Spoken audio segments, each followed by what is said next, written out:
my body is ready. All of this just works. It just works.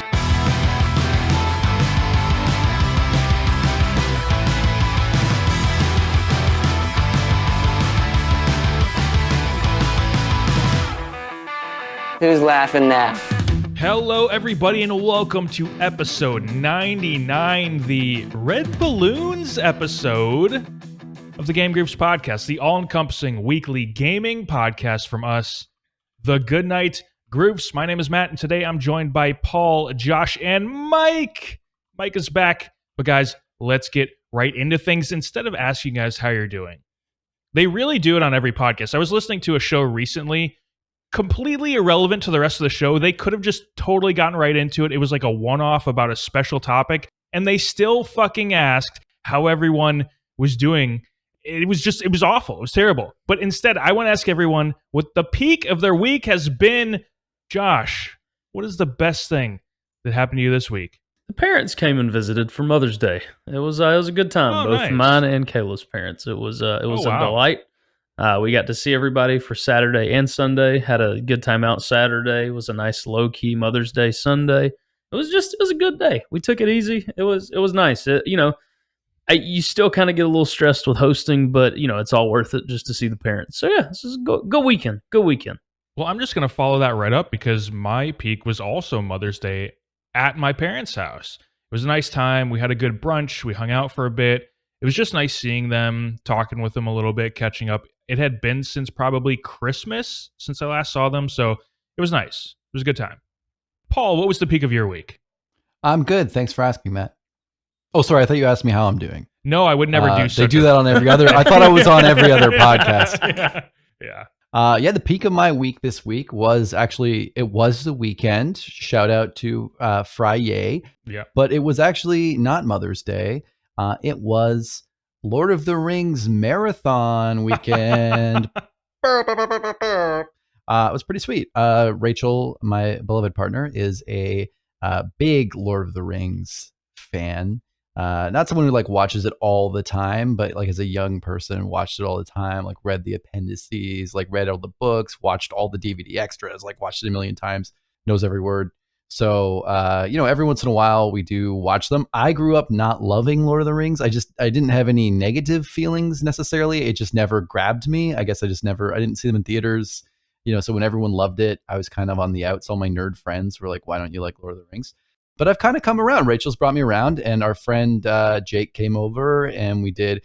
He dresses in full Hobbit regalia, which was pretty incredible. Maybe I'll share a picture on the Discord. I don't know, but it's it was a really good thrift store Hobbit costume. He took the train out to our place in the Hobbit costume. He's it was really funny when we picked him up from the train, but he was saying it was a very strange train ride. Got a lot of strange looks, but it was great. We bought some cloaks to wear with our little leaf of Lorien crest things to clasp them. We ate all Hobbit themed food. Rachel made all these great meals, and we did 11sies and second breakfast, and we ate a hobbity foods. I don't know. You can take from that what potatoes. You will. Yeah, you know what? Actually, I don't think we really ate a lot of potatoes. Wow. I know. It was terrible. Not a lot of taters at this meal, but it was good. It was a lot of fun. Great to do, and it was probably again every time I watch them, I like these movies a little bit more. I just get into them. It's a good test in attention span. I feel in 2023, I put my phone down. I just zone in, and it's slow and it takes some time a lot of the time, but I really do soak it in, and it's a nice experience once every, couple of years.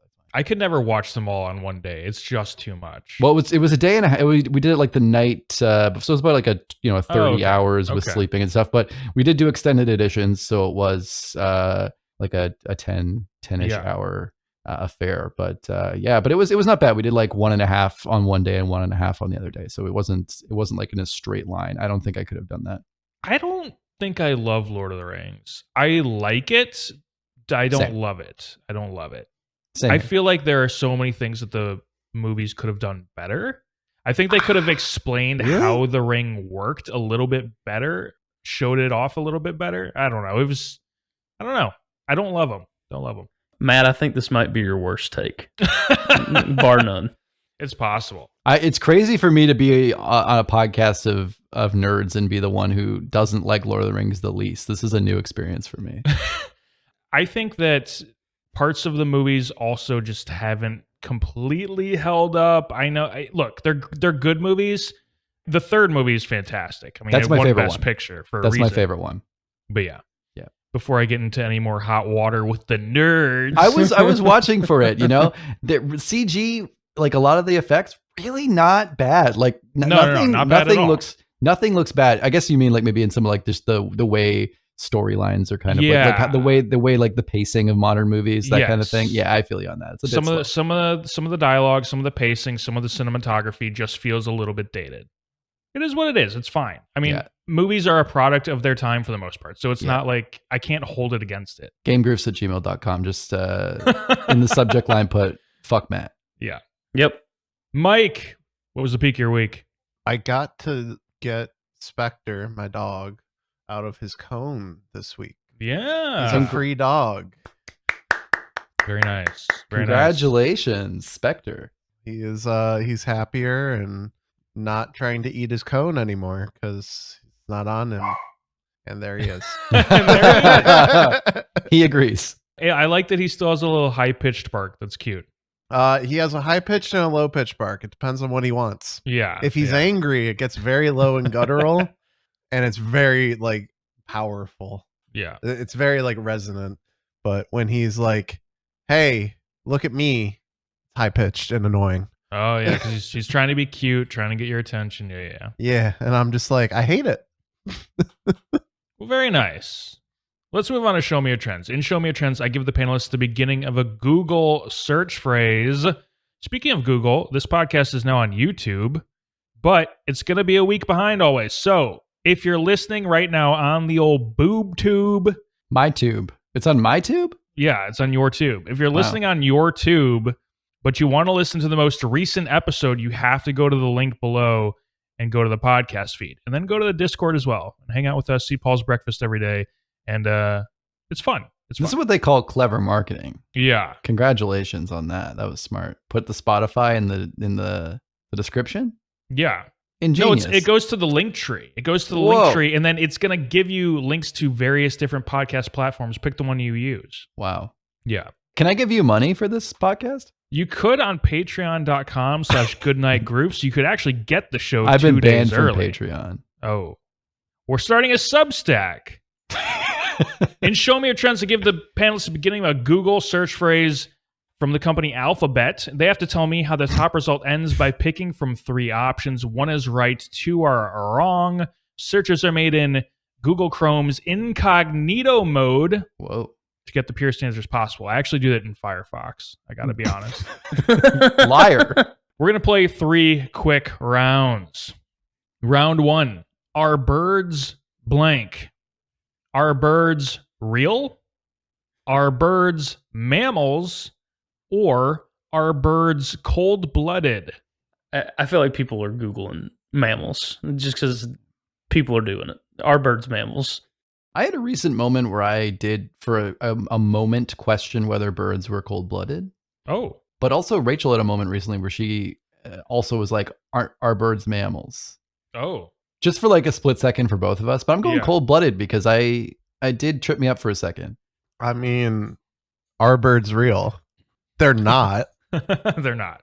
Everyone knows that they're not. They're government drones. It's are birds real? Come on. It's a fact, Jack.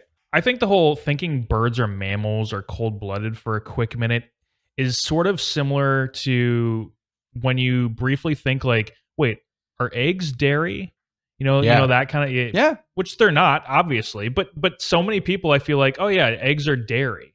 It happens. Yeah. Don't milk the eggs. Birds are tricky. Don't tell me what to do to my eggs.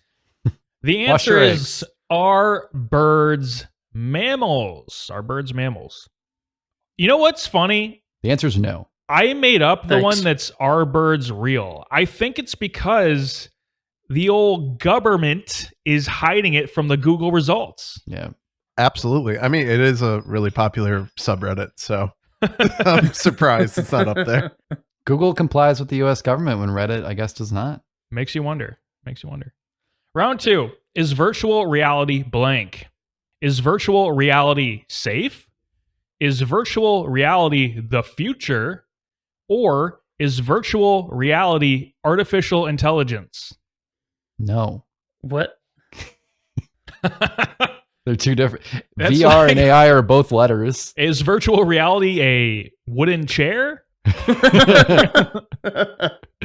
They're both good job. Those both are computer things.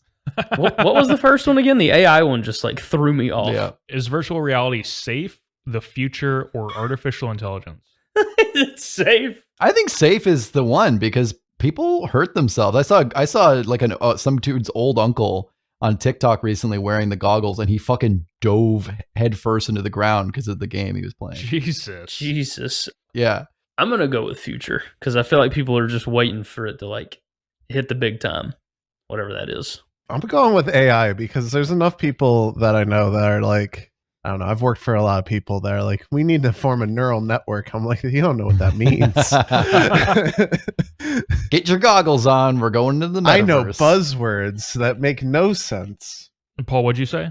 I said safe. Okay. The answer is virtual reality safe? Is it safe? All right, round 3. Is King Charles blank? Is King Charles left-handed?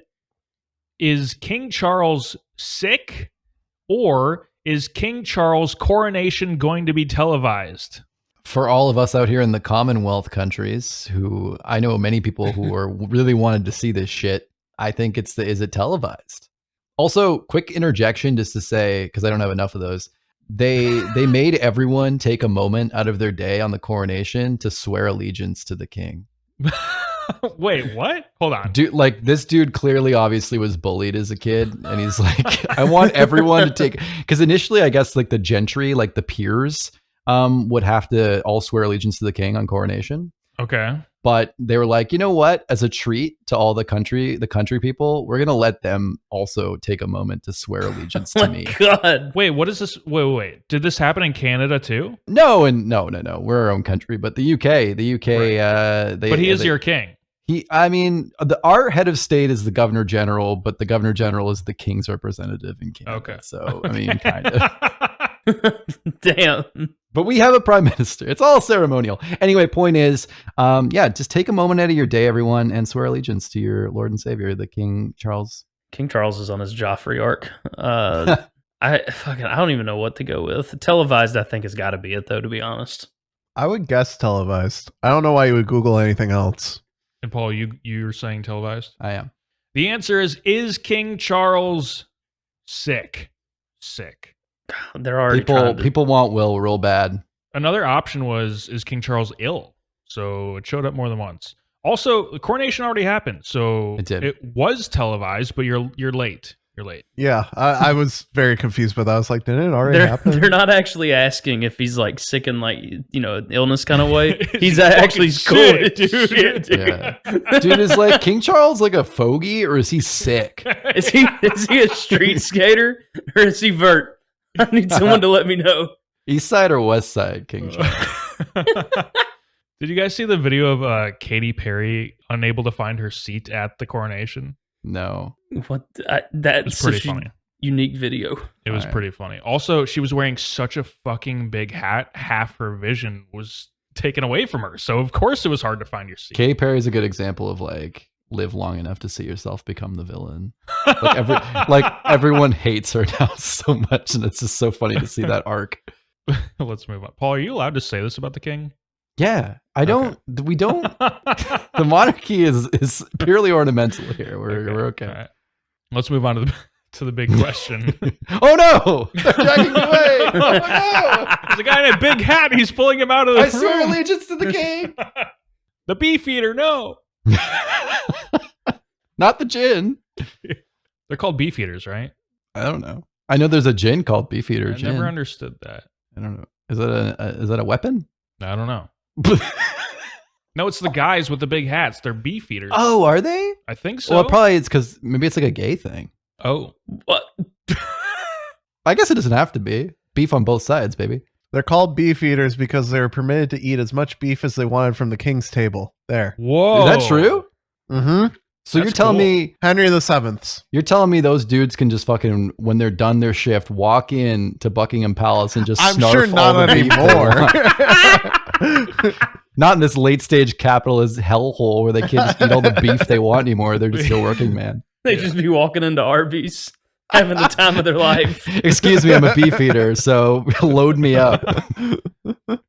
They just get fucking like lunch meat, deli meat slices now. They don't get the full beef. Yeah, you actually, it's good luck to stick a deli meat slice in their mouth while you walk by. Yeah.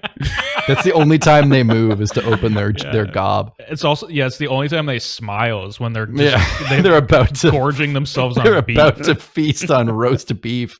Jesus Christ. Oh, they're taking me away again. Just stick a lunch meat in his mouth. Quick. All right. Let's move on to the big question.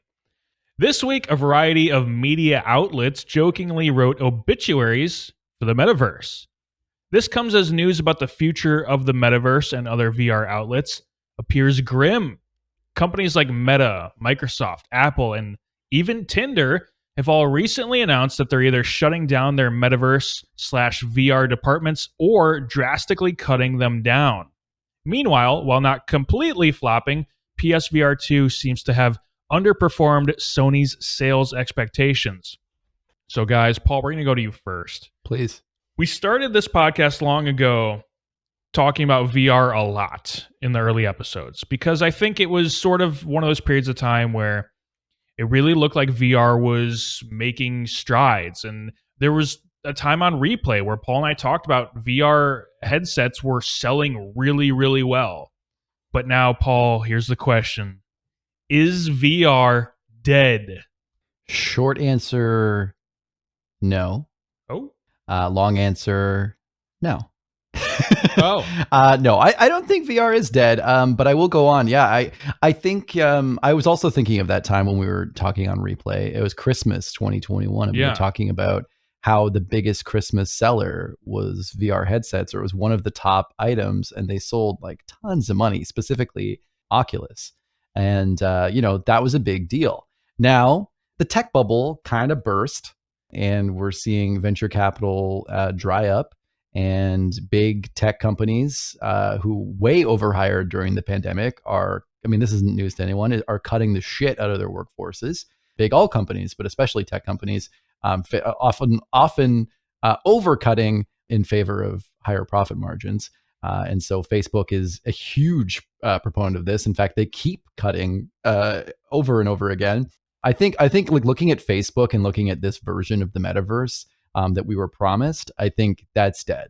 I think this like Mark Zuckerberg going all in, changing the name to Meta, I think, that was obviously, it seemed at the time already that was a fumble. And there was a lot of, editorializing about how that was a bad move, or they were going to have something damn great to back that up.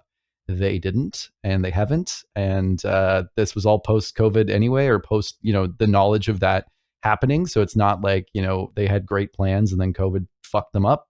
Maybe they did, but, ultimately I think that we got what we got. And there's nothing new tech-wise. Now, I mean, we're seeing great stuff. We're seeing, the foveal tracking and the 4K eyes. We're seeing that kind of stuff on the PSVR 2, which is awesome. So there clearly are kind of loss leading devices to kind of get you into certain marketplaces or to get you into certain ecosystems. But yeah, I think no one's came up with that killer app. The closest we saw in gaming anyway was Half-Life Alyx, I think would be a good argument, or maybe something like Bone Labs kind of stuff. But we see very little. PSVR 2 came out with, Call of the Mountain, rough, largely on rails kind of experience. Some of these other things like Moss, things that take advantage of VR, but don't ultimately like put you in the game, which is the big dream. And I think the same thing with metaverse stuff. Ultimately, well, yes, you can sit in a weird metaverse office and talk to other metaverse people floating around and like staring at each other with your creepy metaverse eyes. It doesn't feel real.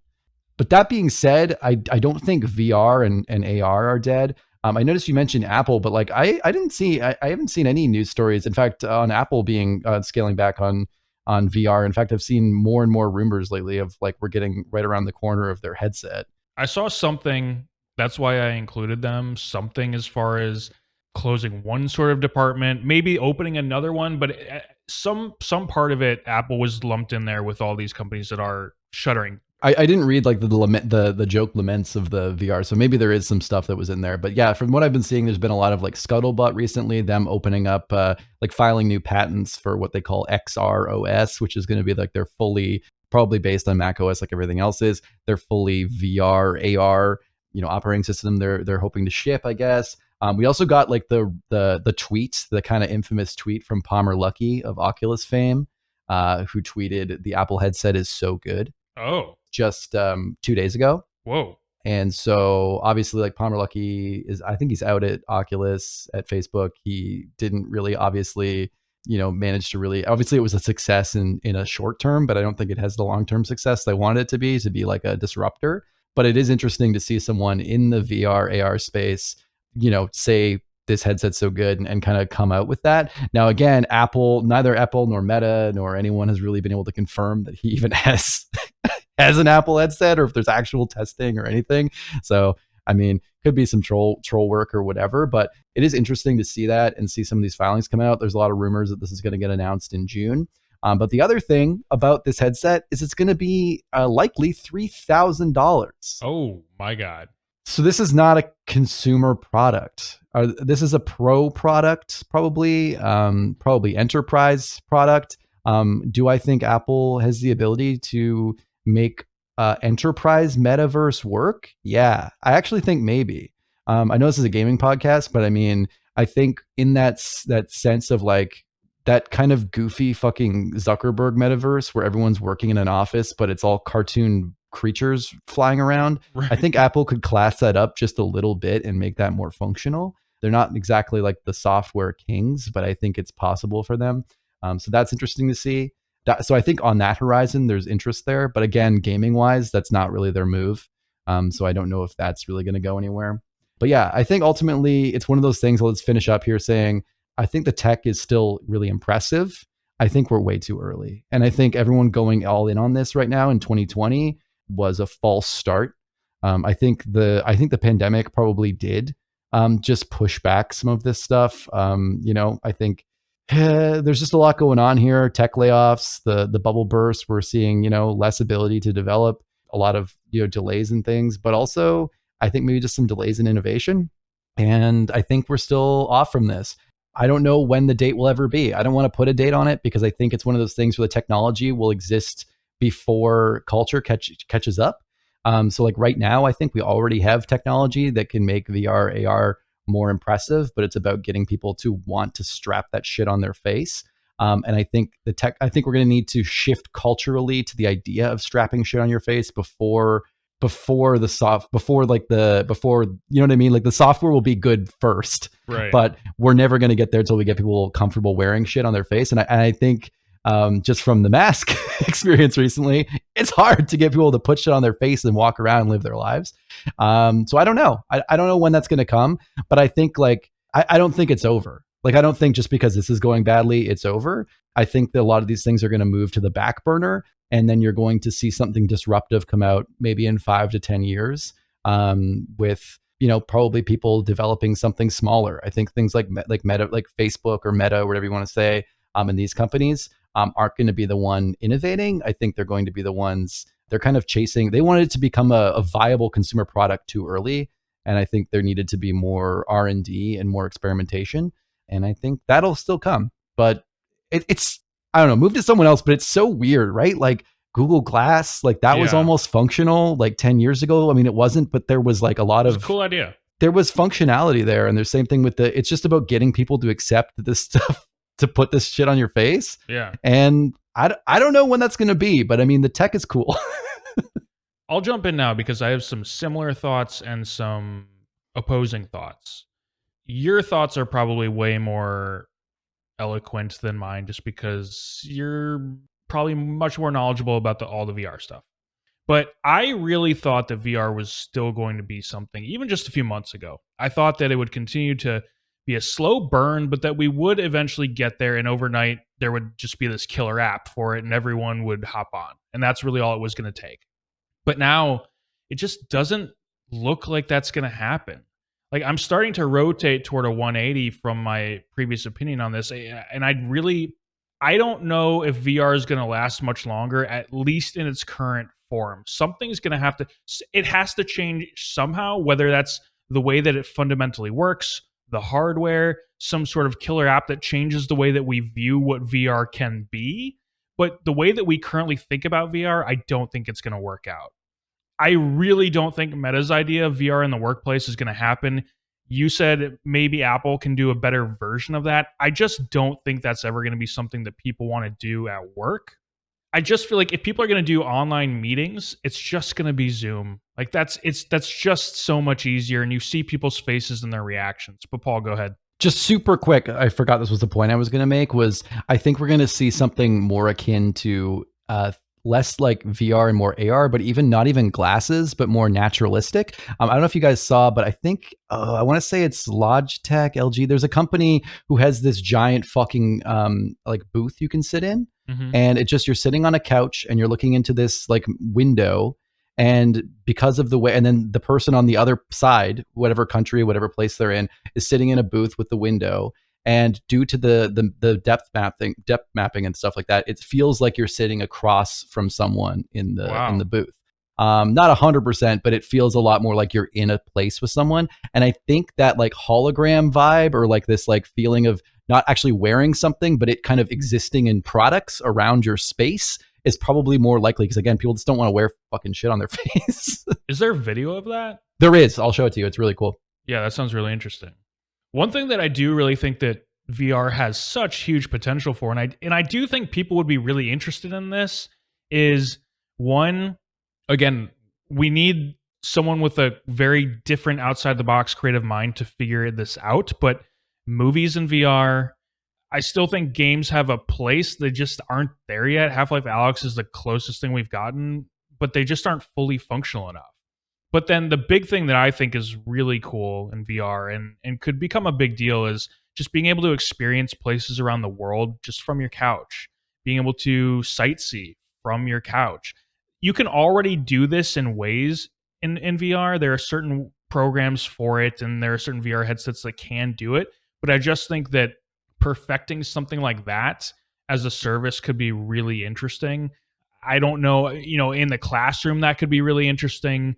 Even at some places of work, maybe like even like movie location scouting. If they could do location scouting in VR, that would be really interesting. Some sort of advanced like Google Street View, walking around in Europe without ever actually having to travel over there. Maybe they're scouting locations. I think that there's something cool about that could have potential.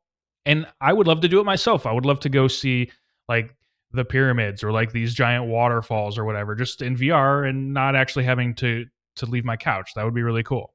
But again, no one's going to get VR just for that. There has to be something else that you're getting from the VR headset. And the whole thing with Apple's $3,000 headset potential that could be announced in June, like you were talking about, being maybe a more professional setting type of deal, it would have to be at that cost. But again, there's going to have to be some really good uses for it. You're really going to have to justify an office or a company to be able to put the funds up for that, because that's a lot of money for a lot of companies. And is it worth it? Is that worth it? Like, what can you get out of that? If they're going to announce something like this in June, I'm very curious to see what they're going to show off for it, because talking about a killer app, you're going to have one. You're going to have one for the enterprise space if that's the case. But Josh, let's go to you next. What are your thoughts on VR? Is VR dying in your mind? This is something I probably won't have like a ton of thoughts on, just because I've still never really dabbled in it. I've never really used it. I don't think I've actually used it once, aside from like the old-fashioned shitty arcade VR that's like... Oh, wow, really? Yeah, like I just have never really had the opportunity to use it. No one I know has owned one, and I've never really had the opportunity to do the phone one either. But honestly, from what it looks like for me, I just think they just need time. We're not there yet, technology wise. We've hit a limit. We've hit a border, at least for consumers, for it not to be for everybody right now. Like, yeah, if you have the money, you can go up there. You can get a pretty expensive one, but the average person is not going to be able to do that, and we're just not there yet. To me, you're gonna really get there when it's as regular as your cell phone, because that to me is gonna be like a cultural shift, kind of like Paul was saying. Like remember how when people finally started releasing touch phones, people were like panicked about having to touch the screen instead of having their physical buttons. Like, people were freaking out about it. And then look at all of us now. You can't even imagine having buttons on your phone. I think it's going to take a shift like that for people to really want to wear something like that all day. And I think it maybe even be the phone. Once technology can get to that point where you're running insanely strong things through insanely small chips that are in your phone, it's just, who knows how far out that is. I don't think we're there yet. I think I would agree, everybody kind of jumped the gun, got a little too excited early on, because I was wondering, like, when it was happening, it was like, I am just not interested in this. Like, it just never grabbed me because there was just too much cost involved with it. Like, I have a decent PC. It's a little on the older side now, but like, for the most part, like, I couldn't use anything with it. Like, in PlayStation VR it's just a little too steep of a price point, honestly. And I think that's where you're getting people with it. Maybe I'll be interested in it one day. I don't want to, say I never will. If it gets to the point where it's the better experience, cool, I'm down. But until then, I'll be surprised. I will say, everybody's so used to doing things online and communicating, hanging out. That's how I pretty much hang out with most of my friends at this point. If you could make it a way that isn't like goofy ass VR chat, and not like goofy ass metaverse with the way all that, like, how did Metaverse think they could release like a 2006 animation and be like, this is great, people are going to love this? You've got to somehow make something photorealistic. And if you can ever get to that point, I think we'll really be seeing maybe people more wanting to adopt it. Instead of just, you're on video talking to the other person, you can more feel like you're actually there with them. That isn't just, shitty 3D art style.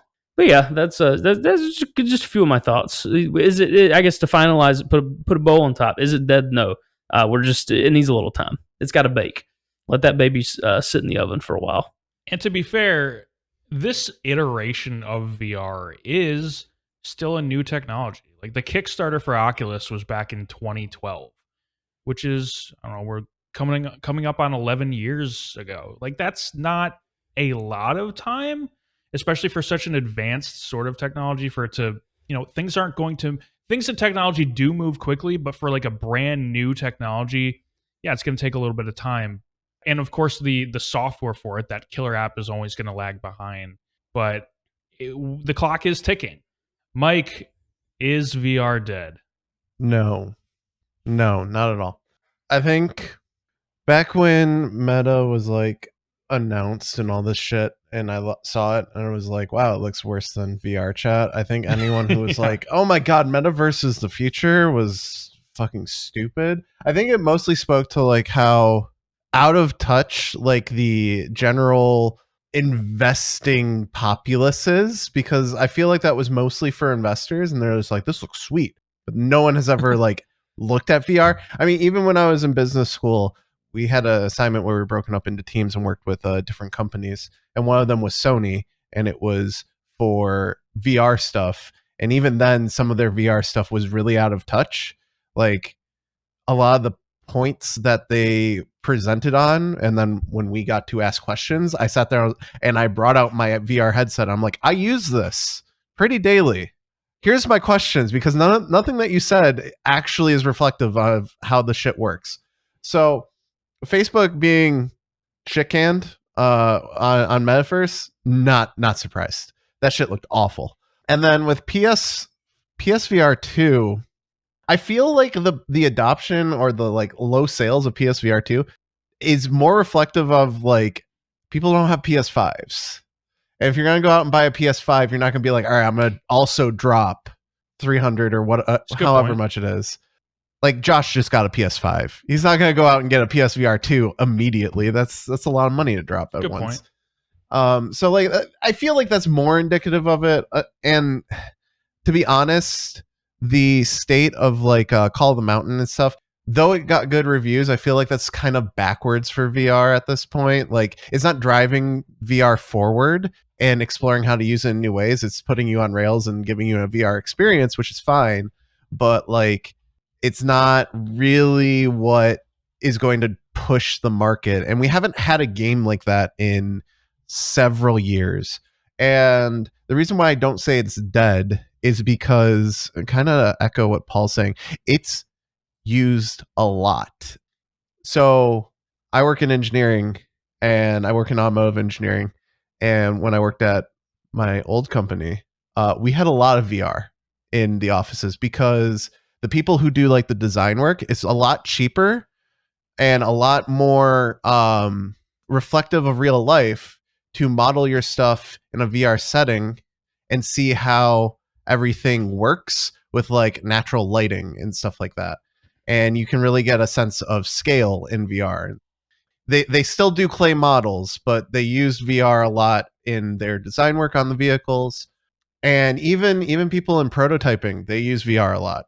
One of my friends who's an engineering manager is just like, yeah, I got to play around with VR a lot, and we just bought like a $4,000 gaming computer so that we can support high quality VR. So that Apple $3,000 headset is going to be sold to engineering firms to use solely for like prototyping, because it's way easier to prototype in, it's way cheaper to prototype in software and be able to like look at it and move it around and whatnot, instead of going out and getting, it prototyped at a machining factory or something, or outsourced to a machining spot, or even it's probably a cheaper investment to do VR than it is to have CNC machines or 3D printers, because we had tons of 3D printers for prototyping, and then all of a sudden it was like, oh, we'll just use VR.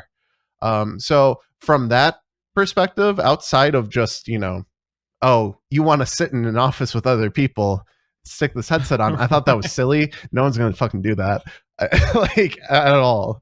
I mean, there is a market for cyber co-working.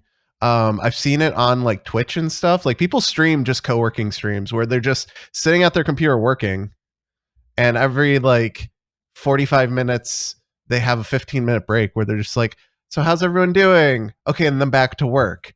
And those are huge. People want that feeling of other people around them and people working with them. I find that I'm much more productive when I'm watching a co-working stream, because I feel like, okay, they're working, I should be working. I shouldn't be dicking around. So there is a market for that. I just don't think it's VR. I think I think Meta, that was trying to push this VR workspace, VR offices, is just silly. It's ridiculous. No one wants to do that. I mean, I don't want to see my coworkers half the time. Why would I want to sit in a VR chat with them? Like, it's just not it. So yeah, I don't think it's dead. I agree with Josh that we're in a like let them cook phase, because there hasn't been much of anything, and I don't know what Valve is doing. Valve hasn't given up on Index 2. I know that, but the Steam Deck has done so well that they're just like, okay, we're going to focus on this for right now, but Index 2 still has its patents out and everything else, and like they have IP for it that people have found. It exists. I just don't know when it's coming. And honestly, like, unless some other company does something new with VR or pushes the boundaries, I would probably put my money on Valve to do something more, another revolutionary step in VR, because that's usually what they do.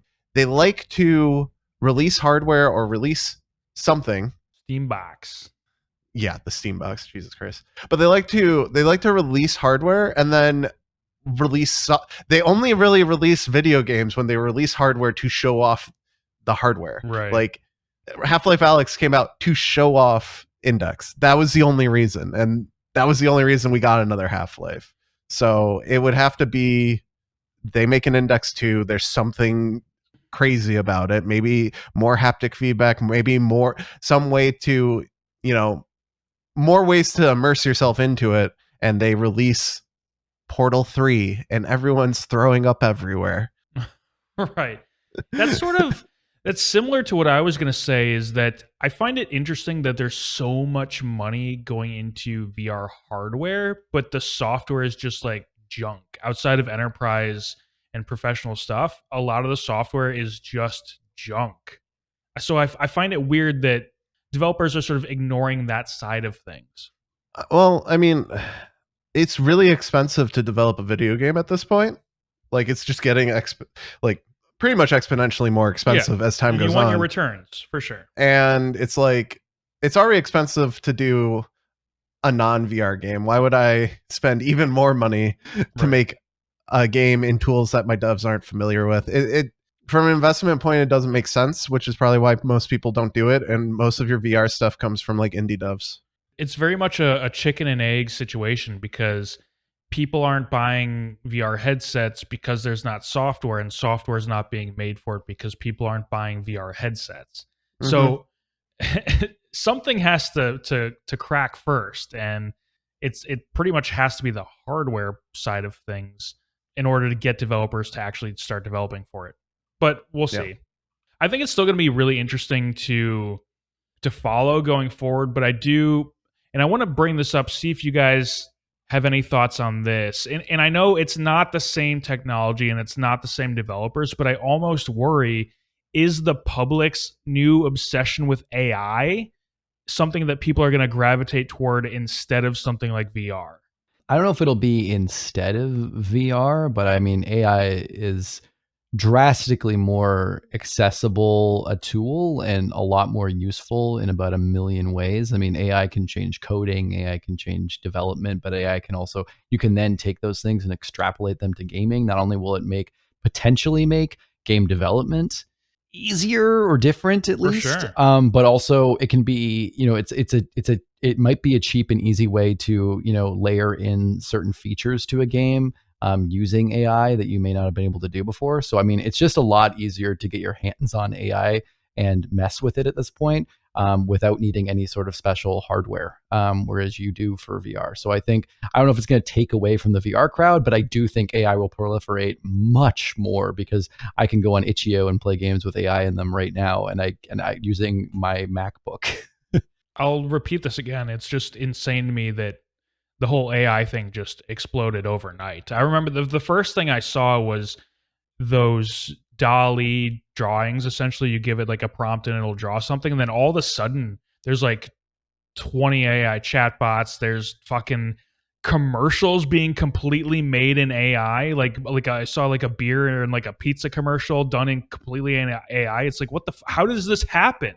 A Sarah E. Maas novel that just hit the top of the New York Times bestseller. The cover art is a wolf that was generated by AI that's like been noticed in other AI drawings, and it's been called out. They're like, wow, you're taking like fully. There's like books on the New York Times bestseller list that the cover is developed by AI. Like the images we're going to see in everyday life are going to be AI without even knowing it's AI. Jesus. And same with copy editing and stuff. Is, a lot of the stuff written we're going to start seeing is going to be AI without knowing it's AI. It's crazy. Very different conversation, but wild. Josh and Mike, any quick thoughts on AI, people gravitating to it over VR? I just think it'll just kind of run alongside it, if anything. I don't know if it'll have any direct effect, but it is crazy. Like, just to your point on how quick it grew, I never expected it to be so exponential. Like, one day we're looking at, look at the funny watercolor Geralt. And then now it's like, look at this Drake song. Like, what the fuck? It's kind of terrifying, honestly, but I'm just, just try not to think about it too much. And hopefully you don't upset the AI too much when they become sentient. Yeah. I mean, I don't know that AI is going to impact consumers, but like, I'm positive that AI is going to help game developers do more with their games. So like, RPGs are going to have more, I saw this the other day. RPGs having more dialogue options, because AI can just generate reasonably sounding dialogue that an editor can then go back through and just pare down or fix, rather than having to come up with everything on their own. And I think that's really cool that you can go back, you can have a massive, 2023 game and have dialogue option, the potential for dialogue options like it was New Vegas, right, without having to devote all that time and energy to it. I mean, even backwards, WoW Classic is now fully voice acted. That's fucking crazy. Yeah. Fully it's not voice perfect, acted. but if you had even if they wanted to, Yeah. they could take even a modicum, like you said, of people and just backwards go in there and like clean up the bits that are messy, and that's fucking crazy. Yeah. I mean, there is some interesting, like, I guess, legal connotation or legal discourse with AI at this point, because there's going to be a lot of push of what to do with copyright laws. I'm surprised. I won't be surprised if in the next like year or two we get new copyright laws or revisions to copyright laws because of it. I mean, if AI writes me a screenplay, does the AI company own that screenplay? No, it's not even that. It's the fact that like AI images, the way that AI makes images is because it goes through the entire like a giant image library and steals parts of it. That's the thing. It's like if you write a screenplay, yeah, and like it was stolen from Matt Damon and like a million other fucking people. Yeah. It's basically plagiarism on a mass scale, and it's like, is this plagiarism? Is this allowed? It's the whole issue with the Drake song. That's why I got pulled, was because it's like, hey, you're using Drake's voice without his consent. Like it's just weird. It's very weird. New precedent that needs to be decided on, but you know, it is what it is. Yeah. Well, how do you like them apples? Can I just say one last VR point? Sure. Which is just to say, I liked when Mike was mentioning how on like kind of coming up as well on like saying like, you know, Horizon's kind of on rails going backwards in software. I think if VR were to survive in its current iteration, especially in gaming, they need a Breath of the Wild. Yeah. I think that's the only way that VR in its current iteration will work. And I'm specifically saying Breath of the Wild 2 because I'm just not 2, but I mean as well. Just because like it was a system seller for the Switch, and I'm not saying the Switch wouldn't have done well, but I think there's something about that new form factor, taking it handheld, having that like kind of modularity. I think having Breath of the Wild and that kind of creative feeling game on a kind of creative feeling system really meshed well. And I think that's the same thing with VR. It's a new platform and you need to see how creative you can be with the tools you have. And they need something outside the box like that. And until they get something that feels like that, it's not going to be there. Because if you would ship Breath of the Wild, I don't care how good that fucking game is. If you ship that on PS4, it would not have been anything like what it was on Switch. And I'm not even saying because the Switch makes it so it runs so well on Switch, but there's something about that like experimental hardware I think that worked really well with that experimental game. And I think it's the same for VR. Yeah, VR needs the AAA Boneworks or Bone Lab. Yeah. If Rockstar made a VR game, that would be the killer app.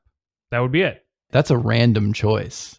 I think that would be it. I think when I think of who could make the killer VR app, in my mind, it's Rockstar. It would take fucking forever, but it would happen. It would be them. Interesting. All right. Well, good thoughts. I'm sure we'll revisit the whole VR conversation sometime soon. So it's never going to be too far off. But let's move on to a game that we haven't played in a little while. The Score is Right. In The Score is Right, I give the panelists a video game title and they have to give me their best estimate for its Metacritic score based on the best scoring platform upon initial release. Now, in this minigame, we use Price is Right rules, meaning the one who's closest to the correct score without going over will win. We're going to play 9 rounds, and we're going to rotate the order in which our 3 panelists make their guesses for each round. The panelist with the most close guesses at the end wins. So we're going to go Paul, Josh, Mike, Mike, Paul, Mike, Paul, Josh. So we're going to rotate starting with Paul first, Paul, Josh, Mike. All right. First game. Tell me the score for Star Wars Squadrons. Well, first off, I just yeeted my pen off my desk in excitement. Secondly, I'll be perfectly honest with you. I don't know what game. I think this is like an N64 thing. No, it's a recent game. Oh shit! It's that game. Yeah. Oh, I don't know. 73. Josh? 78. Mike? It's Price is Right rules, isn't it? Fuck. It is, yeah. I gotta do it to him. 79. You bitch. All right. The actual score for Star Wars Squadrons is ding, ding, ding, ding, ding. We have an exact score. 79. Hey. You go to hell, Mike. Very nice. Good for that game I've never heard of. Yeah. It was, funny enough, I think it had a VR It's a VR version. game. Yeah. That's why. That's why, yep. I know the name, but I didn't pay attention to what it actually was. It's pretty good from Cool. what I hear. I just It's never a 70. played it. I heard it got a 79 on Open. I heard. That's crazy. I heard. It's a VR game, but I think most people played it not in VR. That's like most games. Yeah. Next game, Josh, you're first. The Witness. What the fuck? What game even is this? You know what game this is. What are you talking The about? Witness? Oh my fuck. Why can't I remember this game? It's a puzzly game. It's a puzzle game. Oh, it's Like, a puzzle game. exclusively puzzles. I forgot what it was, but now you just reminded me what game it was. Yeah. I fucking, You've you know watched what? me stream it. Honestly, puzzle games go in one ear, out the other.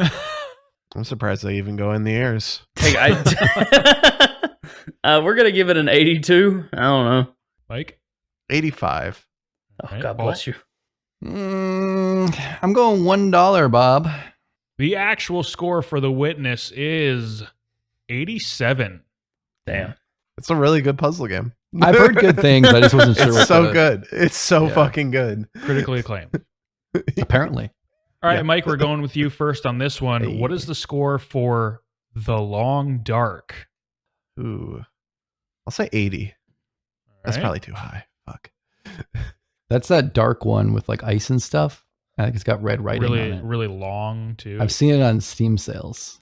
I have it. Is okay. If I've seen it on Steam sales, I assume Mike has it. It was one of the first games I ever streamed. Wow. Before Pumpkin Jack even. I think it was the second game I streamed after Pumpkin Jack. I don't want I don't want Josh to overtake me. Yeah.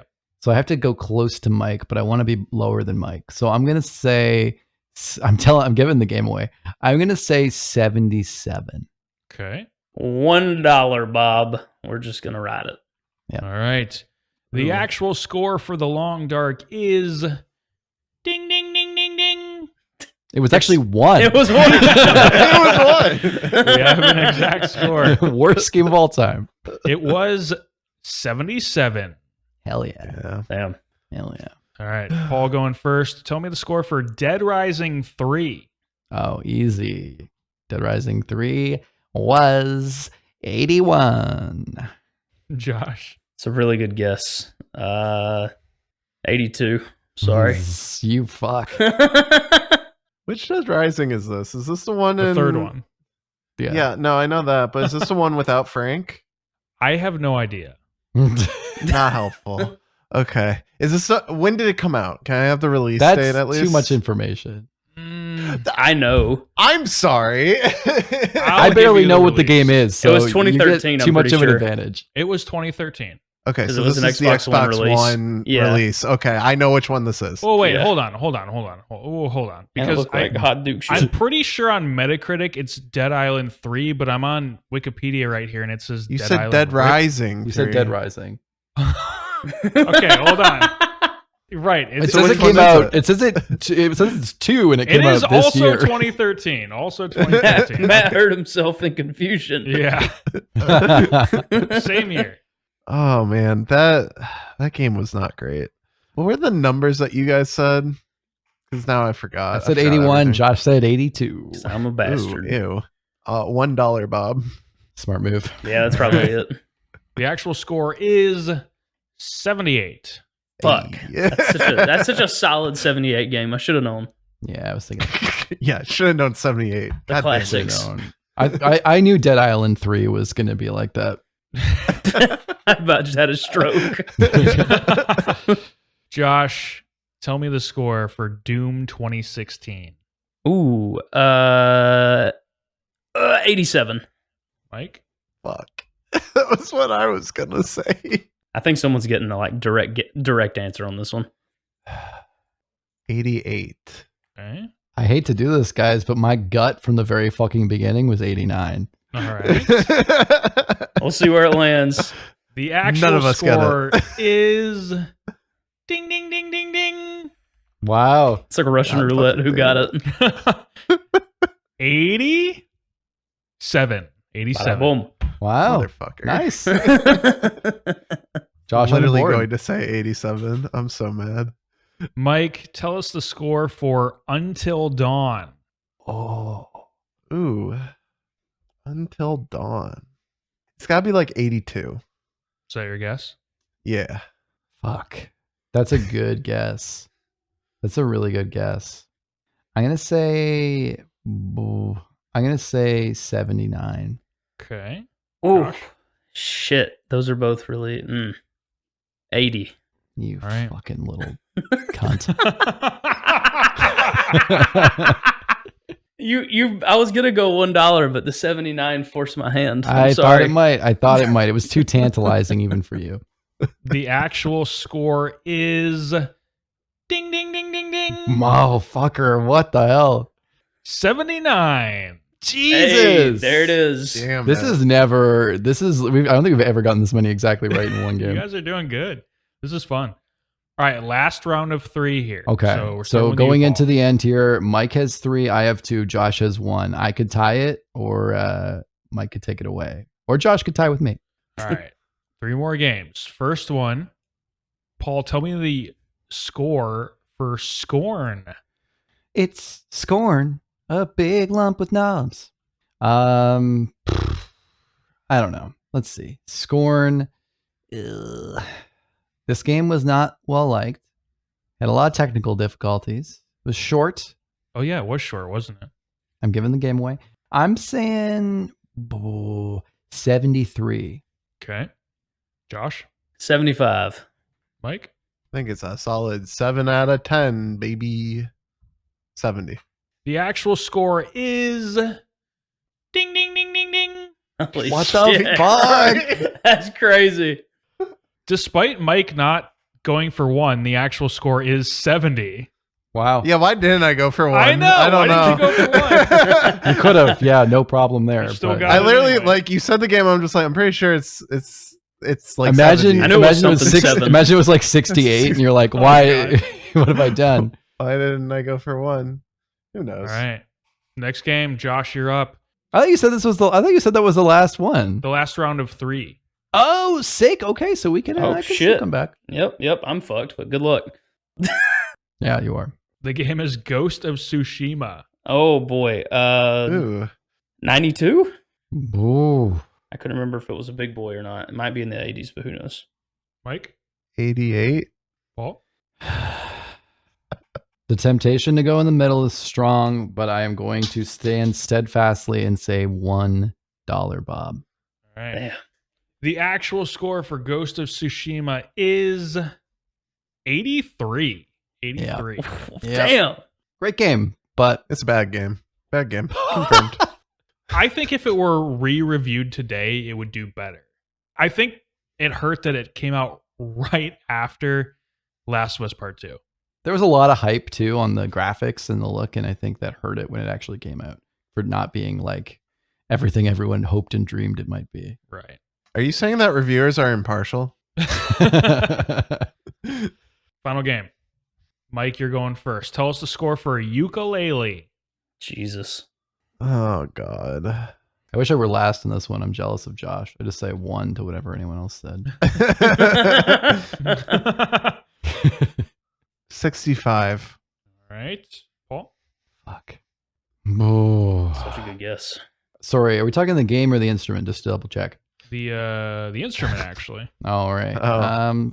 I stand by it. 6.5. So 6. Yeah, same answer. Fuck. This is so hard. Like if I go too close to Mike, Josh is gonna jump over me just for useful. Well, I don't know though. He might be going low. I'm gonna give Mike a fighting chance here. I'm gonna say 69. Nice. Josh? Bastard. Y'all are, you know what? I'm going to go $1. Why not? All right. The actual score for Yooka-Laylee is 73. Yes. Damn. How? Thought it did a little better. I was hedging that bet. 73. I was shocked that it was in the 70s. Matt, we need a tiebreaker. Mike and I are tied at 4. Oh, God. Okay. So, tiebreaker. Okay, here's a good one. I need each of you to tell me what you think the. Okay, how are we going to do this? Are you going to both how we do this? say it? Just say your scores at the same. I'll do 3, 2, 1, and say your scores at the same time. Okay. Sure. You're giving me the user score. Oh, fuck off with user score. That's not what we're doing. For Legend of Zelda: Tears of the Kingdom. Okay. And I'm gonna let them go ahead since they're tiebreaker. So give it a little bit of a thought here, and then in a few moments I'm going to say 3, 2, 1, and then when I say go, you're going to give your scores at the same time, just so that we can't we can't have any cheaters. All right, your scores, they're ready. Okay, on go. Wait. Nope. Is it no? Is it still Price is Right, or is it closest? I think it's closest. Whoever's closest. Whoever's closest. Okay, that will change how I'm guessing. Yep. Okay. Yep. Same. All right, you got 5, 4. We're not saying the scores at 3, the end of the countdown, are we? 2, no. Okay. 1. Okay, you have your scores. Okay. At the end of this countdown, on go. 3, 2, 1, go. 98. 8.5. Okay, so Paul said 9.8. Yep. Mike says 8.5. It's an 8.7. Mike wins. Wow. Damn. I was Dude, thinking fuck it was off with that. I don't know what probably higher than users that. think. I don't know. It's a little bit lower than I thought, although I mean 8.7 is a great It's high score. for user score, yeah. It's just I feel like there's probably some ones in there for people who are just like hating for the sake of it. More like Legend of Zelda nuts and bolts. Yeah, exactly. All right. Well, let's move on. We're going to move on to the water cooler. We're going to take a quick break around the water cooler to discuss the games that we've been playing this week. Paul, let's go to you first. I want to hear what you've been playing this week. It's a very interesting question, Matt. Yep. Very interesting question what I've been playing this week. I'm trying to remember. I didn't play a lot of games this week. Honestly, I really wanted to get back to continue playing Red Dead. Oh, I played some exciting stuff actually. I tried. I want to get back to Red Dead, but I never had the right moment. But I'm still in it. It's only been a week since I last played, so I haven't fallen out of the current groove I'm in. I just had a bit of a break, especially because of Lord of the Rings marathon. But I actually did want to try some Game Pass stuff, and so I launched up a game that I never thought I'd play called Wolong Fallen Dynasty. Oh, wow. Yeah, I can't believe you played that. Yep. Yeah. That's a surprise. Okay. I wanted to play a Souls-like, but I didn't want to pay any money, and I wanted that kind of vibe. And so yeah, I fired it up, and I was actually treated with. I don't know if have any of you all played any Wolong Fallen Dynasty? I haven't, but I know it's basically like it's a different take on Neo, right? It's Yeah. from Team Ninja, right? I don't know. Someone can. Yep, Mike is nodding. Okay, yep. I don't know anything about Neo either. But anyway, I loaded it up. I was treated with a very nice character creation screen. Holy crap, the character creator is so cool. It got a little in the weeds for me with like a ton of sliders, which I wasn't crazy about, but I didn't even expect to have a character creator. I thought I'd just be some mean mugging motherfucker ninja. So Yeah. it was kind of cool. I actually made a very beautiful woman, and she is super ripped and just really badass. And she has like a sick ass like hair bun bow thing. It's really cool. So I made her really awesome. And I was like, yeah, all right, she's gonna be there. And of course, and then I realized after I made her like blonde and white, and I was like, that probably wasn't the right move. But she's just gonna come and save Asia with her white saviordom. But anyway, I got in there and I had fun. I played for about an hour and a half, maybe. So it's not a lot. It's not. I would definitely wouldn't say this is a review in any way, but yeah, it was interesting. I've never played a game. I know it's not a Souls-like, but there is like a lot of dodge. Smack, get the fuck out of there. You have your potions. You got to revive them at your little stopping points, and level up into things. It was cool. I was enjoying that factor. I did get down. You could kind of change your gear out, get different weapons. I got this big motherfucker polearm thing, which was really, really cool. And yeah, it was awesome. But then I quickly realized this was not a game for me.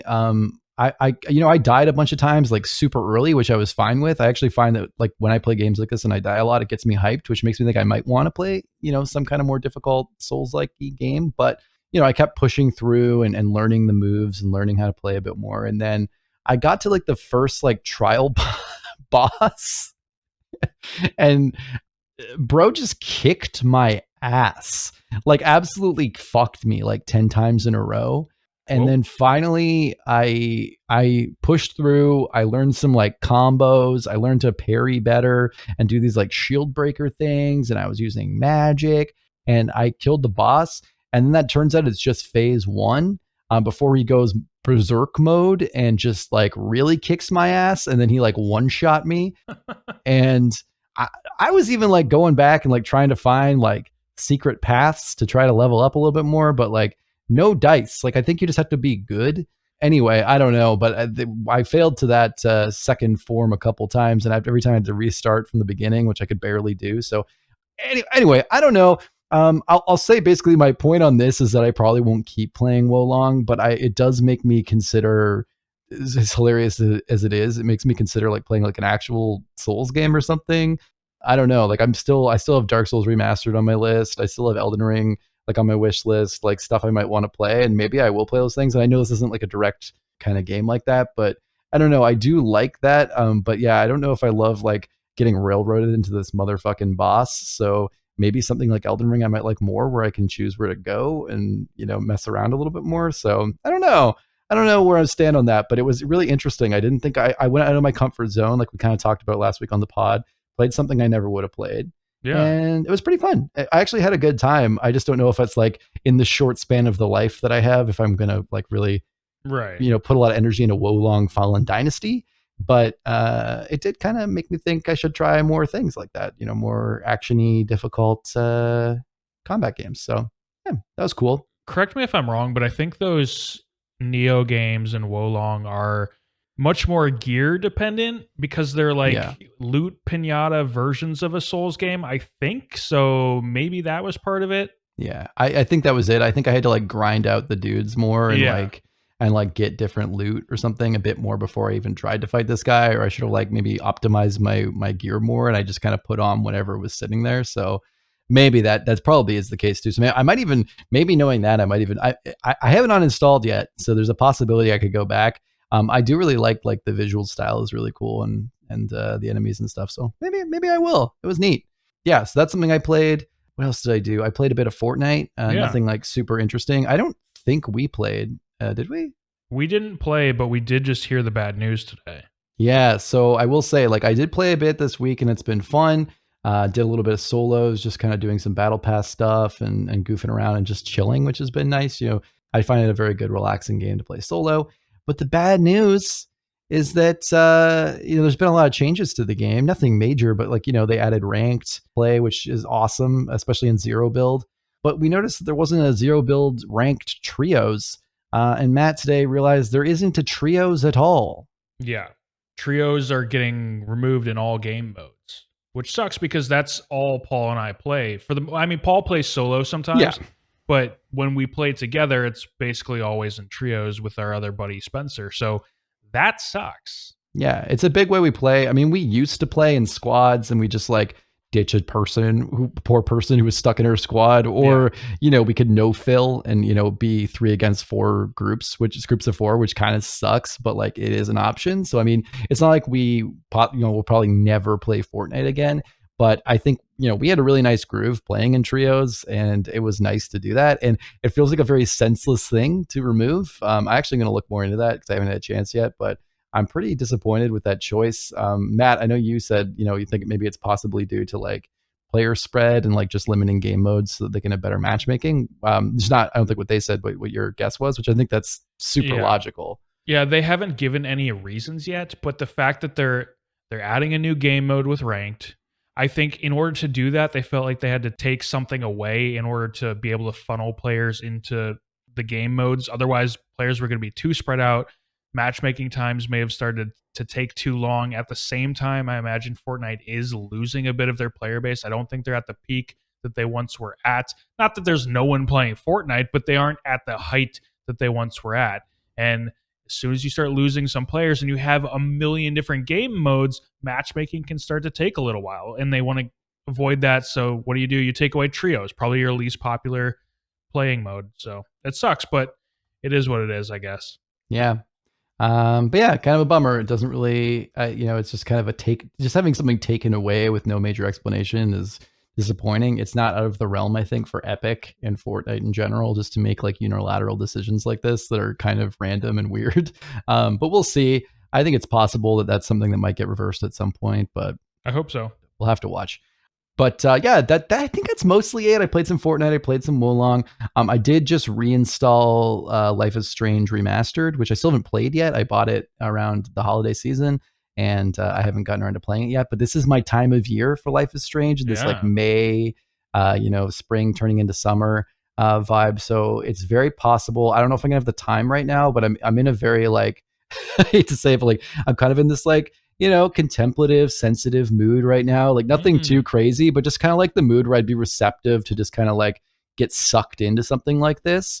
Versus sometimes where I might be like, oh, that's like kind of goofy and dated, whatever. They're saying silly stuff like Shaka Bra. I don't want to play this, but like I think I'm in the mood where I could get sucked into their story. So as Rachel would say, I'm in a real Pisces mood. So I think this could be the time for that. So I may be talking about that next week, but hopefully a lot more games next week in general, because I'm hoping to get some real gaming done. But I think that's it for me this week.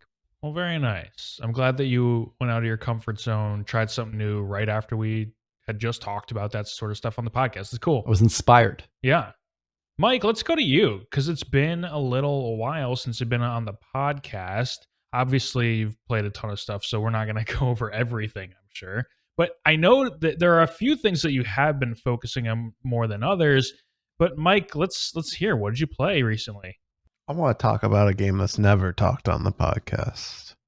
Wow. Yeah, World of Warcraft. No, I really don't. What's that? I really don't want to talk about WoW at all because there's nothing interesting to say about it. I'm playing. But you are playing a lot. I am playing it a lot less than I was, but it is happening, so it's fine. Hardcore mode is hardcore mode. It's good. It is good. No, I'm going to talk about my next big addiction, also known as a gambling problem, also known as Honkai Star Rail. Yeah. Game from Genshin devs. It's really fucking good, and I hate that it's really good because it's a gacha game, and I hate gacha games, but I'm having a good time with it. It's a lot deeper than I expected it to be. It's better for me. I think, honestly, like at this point, it has shown that I just don't like open world games in general. I can't be bothered with limitless exploration at this point. And I like that they have maps that have clear boundaries and clear paths to walk down. And it's like, oh, I can just go through the level and find everything because it's in a set area instead of let's go exploring this vast countryside.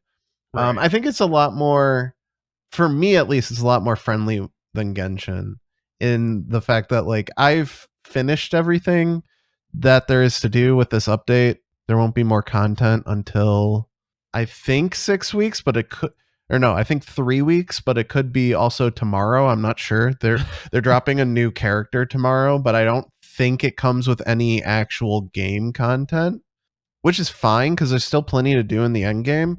It's just with Genshin, the thing that you had to do was go in, fight bosses, do your dailies, and log off. That's basically what you did. And it gets very repetitive for me, at least with Genshin. It gets very tiresome because you have to go find X amount of things on the countryside, and you have to go explore and find it and then come back. And it's like, okay, that's a slog. With this, it's the same thing in the sense that like you have daily things to do.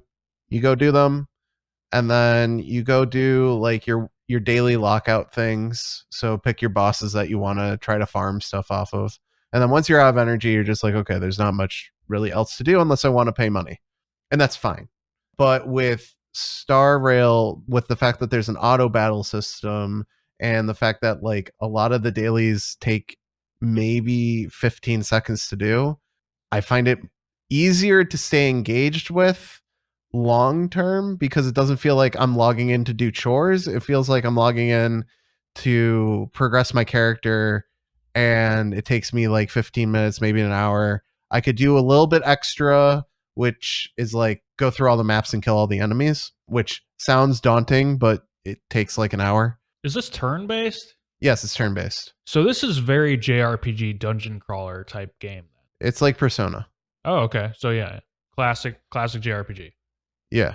But like with the auto battler and everything else, it's super easy to just log in, do my stuff, log out. I don't feel like I'm slogging through shit because I can easily just go to like a boss that I'm farming equipment for, dump all my energy into it, fight it X amount of rounds, and just put it on the auto battler and then go about my day and do other things on my other screen or watch something and then, see what loot I get and then, call it. Like the daily grind of the daily gacha grind is much easier and friendlier than it is in Genshin because I don't have to be fully into it, whereas Genshin, it was like, okay, I gotta go fight this boss, and then I gotta fight this boss again tomorrow, and then I have to fight this boss again tomorrow. And it's not like I can turn my brain off and go fight it. I have to like legitimately fight it, which is annoying and takes time, whereas the auto battler is just, okay, I know I'm gonna win this fight, so auto battle, and I'm gonna go do other things. And there's a 2x speed option as well, so like it goes super fast. I don't think it's actually 2x speed. I think it's like 3 because normal speed feels like it's going at half speed. I don't know how to describe it. Like normal speed, if you look at it, it looks like you're going in slow motion. It's more telling when you look at like how they move their weapons around. Like their weapons move really slowly, and I'm just like, is this at half or 3/4 speed? Because this can't be full. But yeah, it's super so that fun. they can then later on sell 3x speed or 4x speed. yeah, that'd be unnecessary. The speed boost right now is so fast. But yeah, that being said, I really like it. It's kind of off-putting that I'll say this. There's a character in the game. There's 2 characters in the game. One is named Hook and the other is named Clara. They're both precious and must be protected at all costs because they're literal children. And it's not like your usual, they're 9,000-year-old dragons. Right. They're actual like Hook might be 7 years old and Clara might be 10. And I'm just like, you're putting them out there and they're getting the shit beat out of them. And I'm just like, why is this okay? But they're great characters. I love them. Clara is like a really good 5-star and Hook is a really good 4-star. So I'm just like, yeah, they're great, but they're precious. Also, the game is very memey. Full on goes into the campy humor that like an anime does and does not care. Whereas Genshin took itself way too seriously for me that I was just like, I don't care anymore. Like some of the things that your protagonist says are just snarky and sarcastic and also just like plain old stupid sometimes. And then one of the main secondary characters of March 7th, she's also this, I'm a silly anime girl, and like very much knows that she's a silly anime girl. And it's peak comedy at times.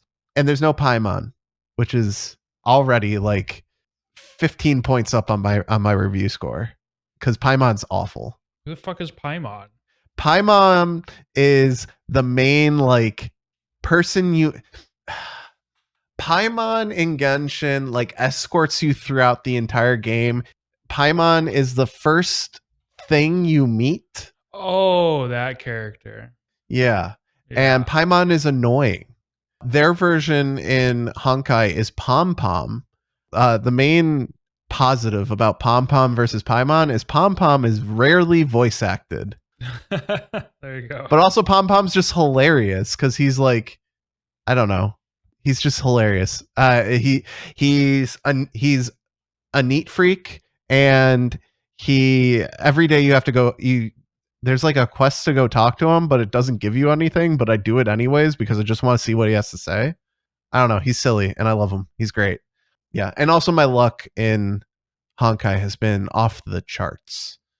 Me and my buddy's been playing it more than me, and I have more 5 stars than him, and have gotten way more like my pulls have been great and his have been awful, and he's just like, what the fuck? Is there any sort of multiplayer or co-op, or is it just all single player? It's all single player, but you can similar to like AFK Arena, where like you can send support units. Oh, okay. So it is basically a prototypical gacha game that just has a 3D space. Yes. Okay. Yeah. And like, I won't lie, the animations in the 3D space are very lacking. Like, you're basically walking to other NPCs that are just like posing in space for the most part. Like, it doesn't look off-putting, but like it reminds me a lot of like if KOTOR was like full-on turn-based, where when you interacted with someone, got into a battle, you went to a different screen. It reminds me heavily of KOTOR, honestly. Like KOTOR and KOTOR 2, just the fighting doesn't happen in the 3D space. You go into a separate like fighting arena, like Final Fantasy or Octopath. But it's good. It's real good. Would recommend, because it's very generous early, much more generous than Genshin was. So, and also, fun fact, the community is, if you go to r/Honkai Star Rail, it's just all memes. Nice. The entire community is just memeing. And one of the memes I saw the other day was, I'm the captain now. One of those memes, because the 5-star that's currently on the banner for pulling on release, she has overtaken the most money from a Genshin solo banner. So the most money that MiHoYo has ever made from a banner has come from Honkai Star Rail, not Genshin. Holy shit. Wow. And it's been out for 3 weeks. Jesus. It's interesting that you say that, because the AFK Arena subreddit is like all memes as well. Yeah, it's a very wholesome community. Yeah. I think a lot of gacha games have a lot of memeing, because there's a lot of like, I'm getting fucked, so it makes me want to like commiserate with it. It's like very much like the Wall Street Bets kind of community too, of like, we're all getting totally dicked. Yeah. Well, very good. Josh, what about you? What'd you play this week? Boy, oh boy, do I have an interesting one today, gentlemen. Oh. World of Warcraft. No. I, of course, played that, but we're not going to talk about it. There's not much more I can add. Honkai Star Rail, I played a little bit of it myself. I played probably 3-4 hours worth or so. The music is banging. The story is solid. And the combat is turn-based, but Persona pretty much cured me of that, and it's fun and quick. So, I mean, I like it. It's engaging enough. It's not enough to turn me off, basically. So far, so good. I don't really have a whole lot more to add to it right now, just because of the other one, the other game that I have. But yeah, it's been interesting. I like it more than Genshin so far. Genshin lost my attention probably about hour 3. This so far, I mean, I haven't really got to experience a whole lot of the rolling and the more gambly aspects of it quite yet, but I'm sure I'll get there at some point, and I'll be able to kind of find out what it's all about. It seems to be a little more fair than Genshin is, for sure. Probably not going to be dropping nearly as many thousands. It makes me wonder if... I just kind of wonder why they were a little more generous with this game than Genshin. Maybe they just said, we don't want another Genshin, but why not? You've got so many whales, but who knows? But yeah, that was a Honkai Star Rail. Anyways, the other game, I'm a big goofball, y'all.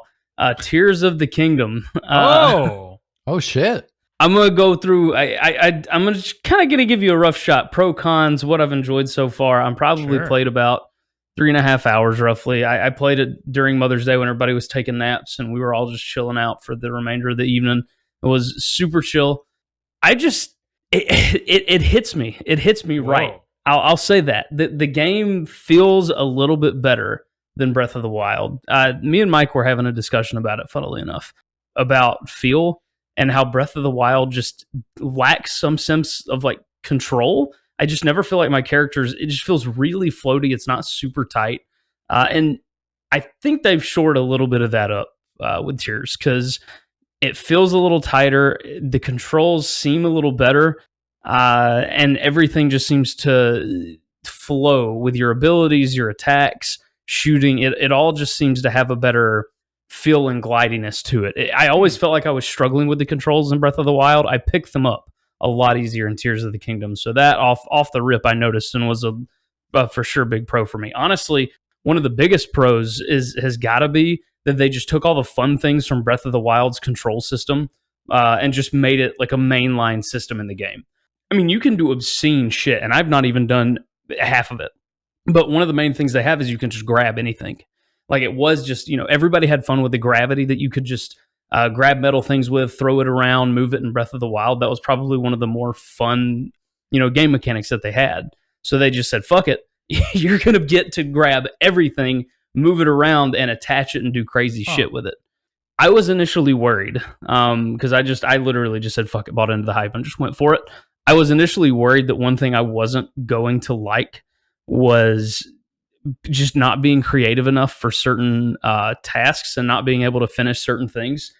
But it's actually really, really engaging in that way because you can have the people who come up with the incredibly smart and well thought out plans, or you can have the big dumb idiots like me that just want to brute force their way through a particular puzzle, and you can find a way to do that. It might be stupid, it might not work the first couple times, but you can do it. You can find a way because the game just gives you those tools to be able to do it.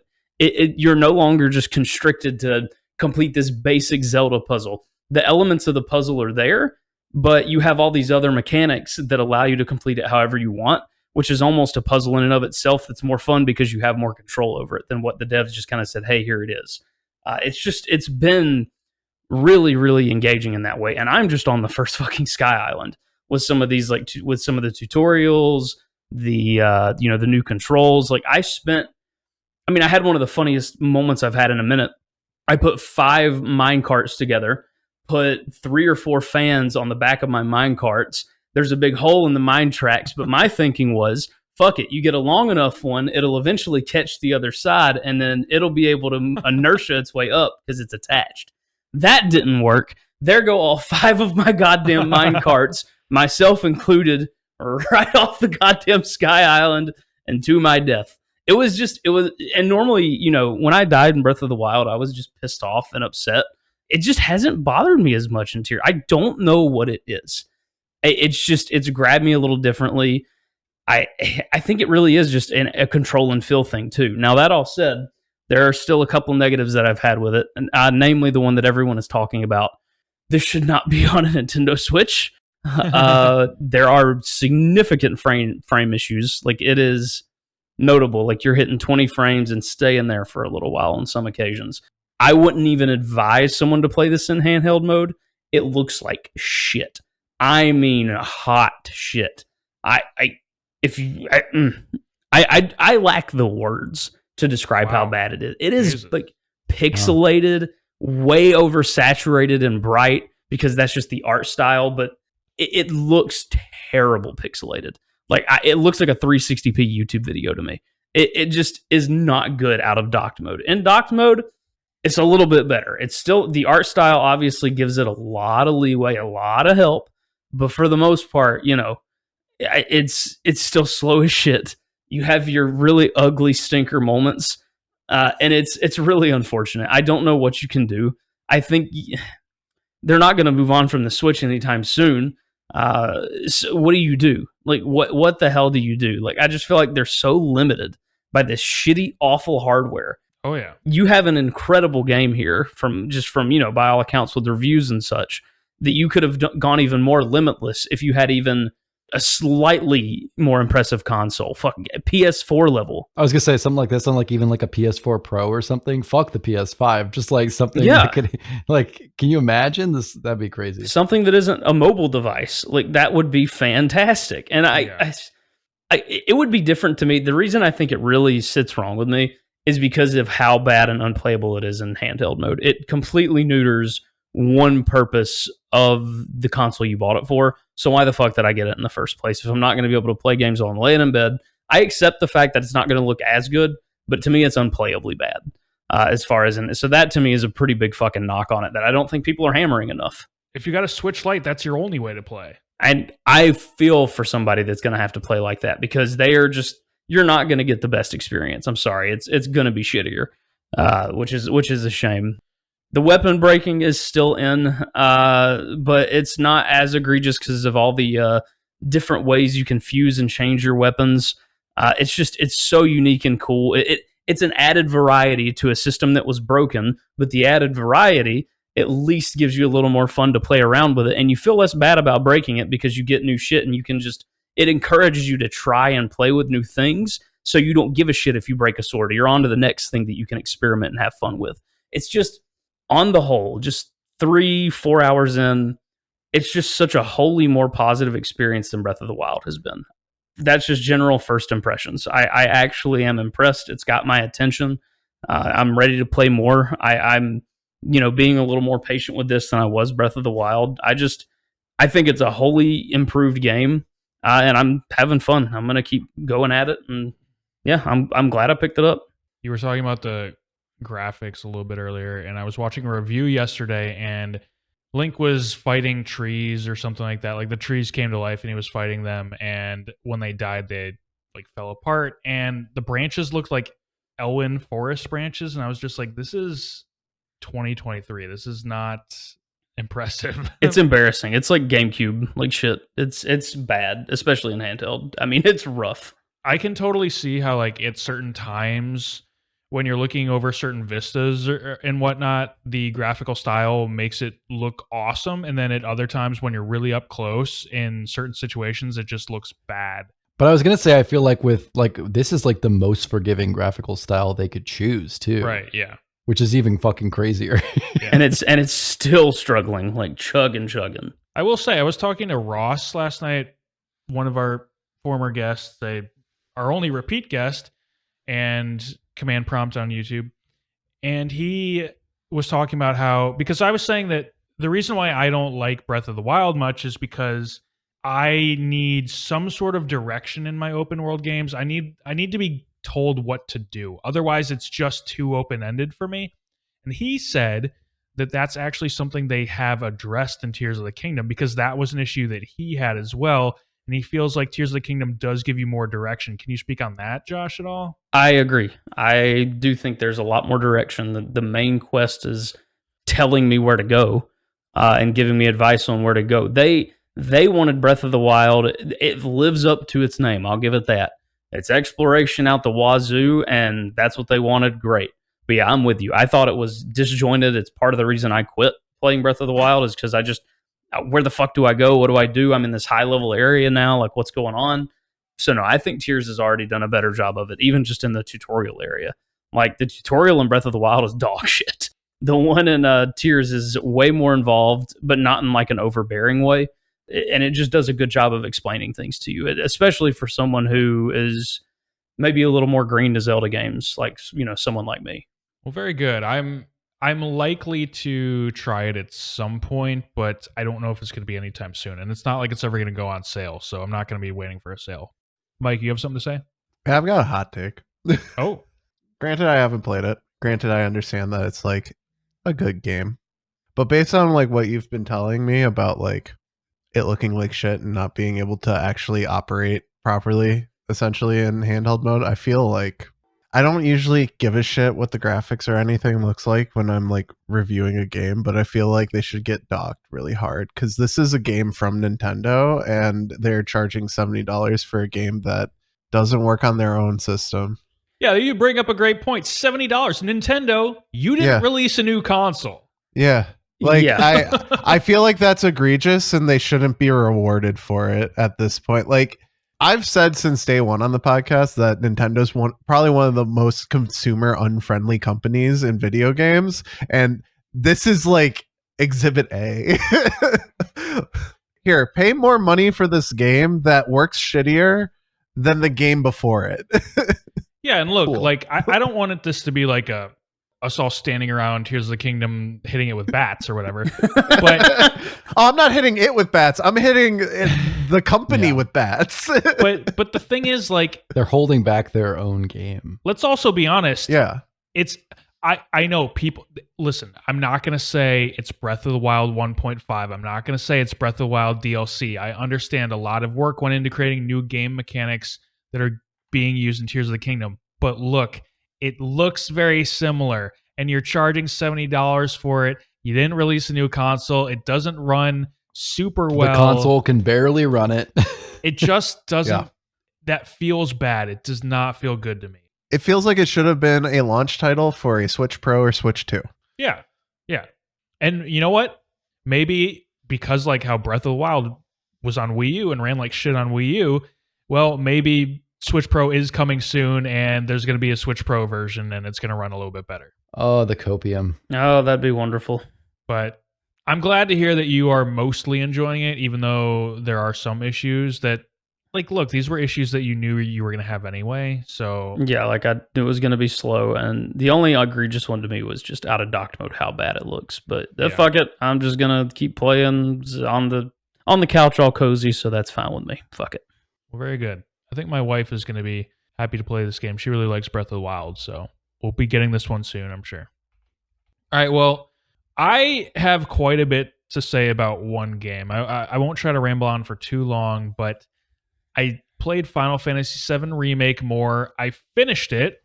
I finished the game at just under 30 hours.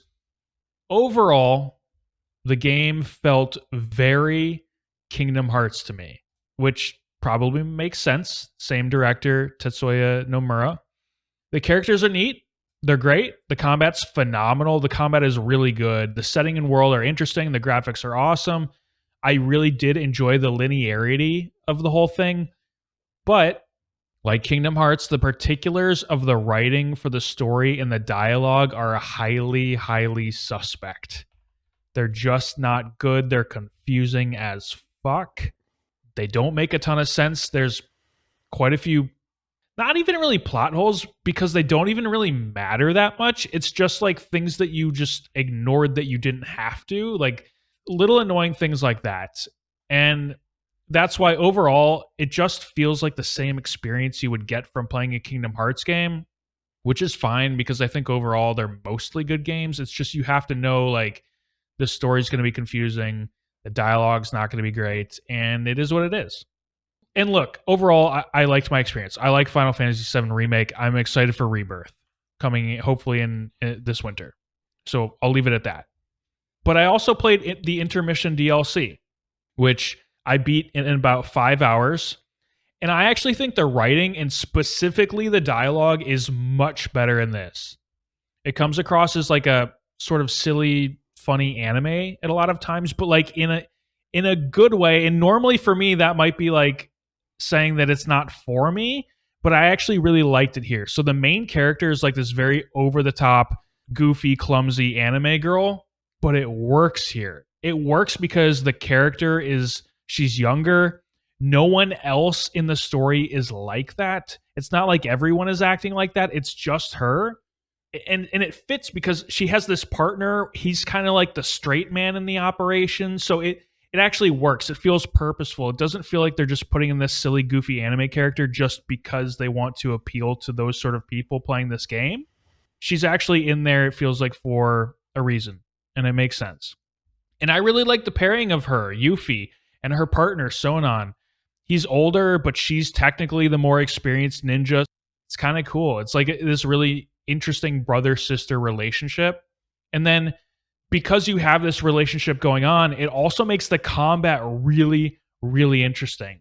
Yuffie can do both melee and ranged attacks, so you can attack from far away with also magic and physical, so you can do two things.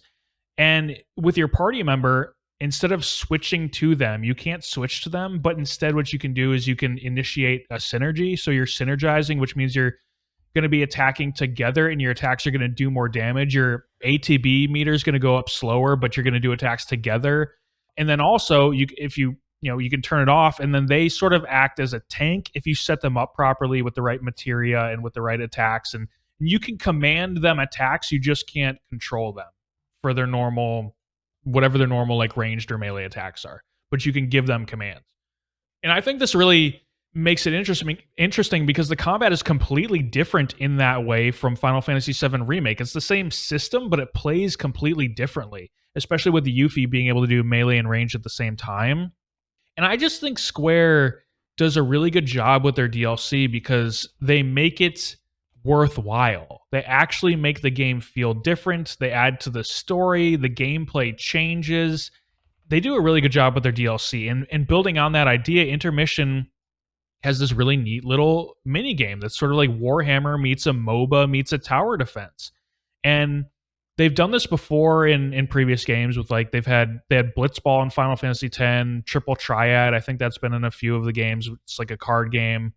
But this one, which I said, Warhammer, MOBA, tower defense, sort of like Clash Royale. It's called Fort Condor. And so you unlock this feature really early on. And of course, as soon as I unlocked it, I just spent all my time running around challenging everyone. I love RPGs that have this sort of thing, like Witcher. I love Gwent. Assassin's Creed Valhalla. I love Orlog. Horizon Forbidden West. I didn't play a ton, but I really loved Machine Strike, which is the mini game that they have in there. So I love when they add these sort of things to RPGs, and I wish there was more Fort Condor to play.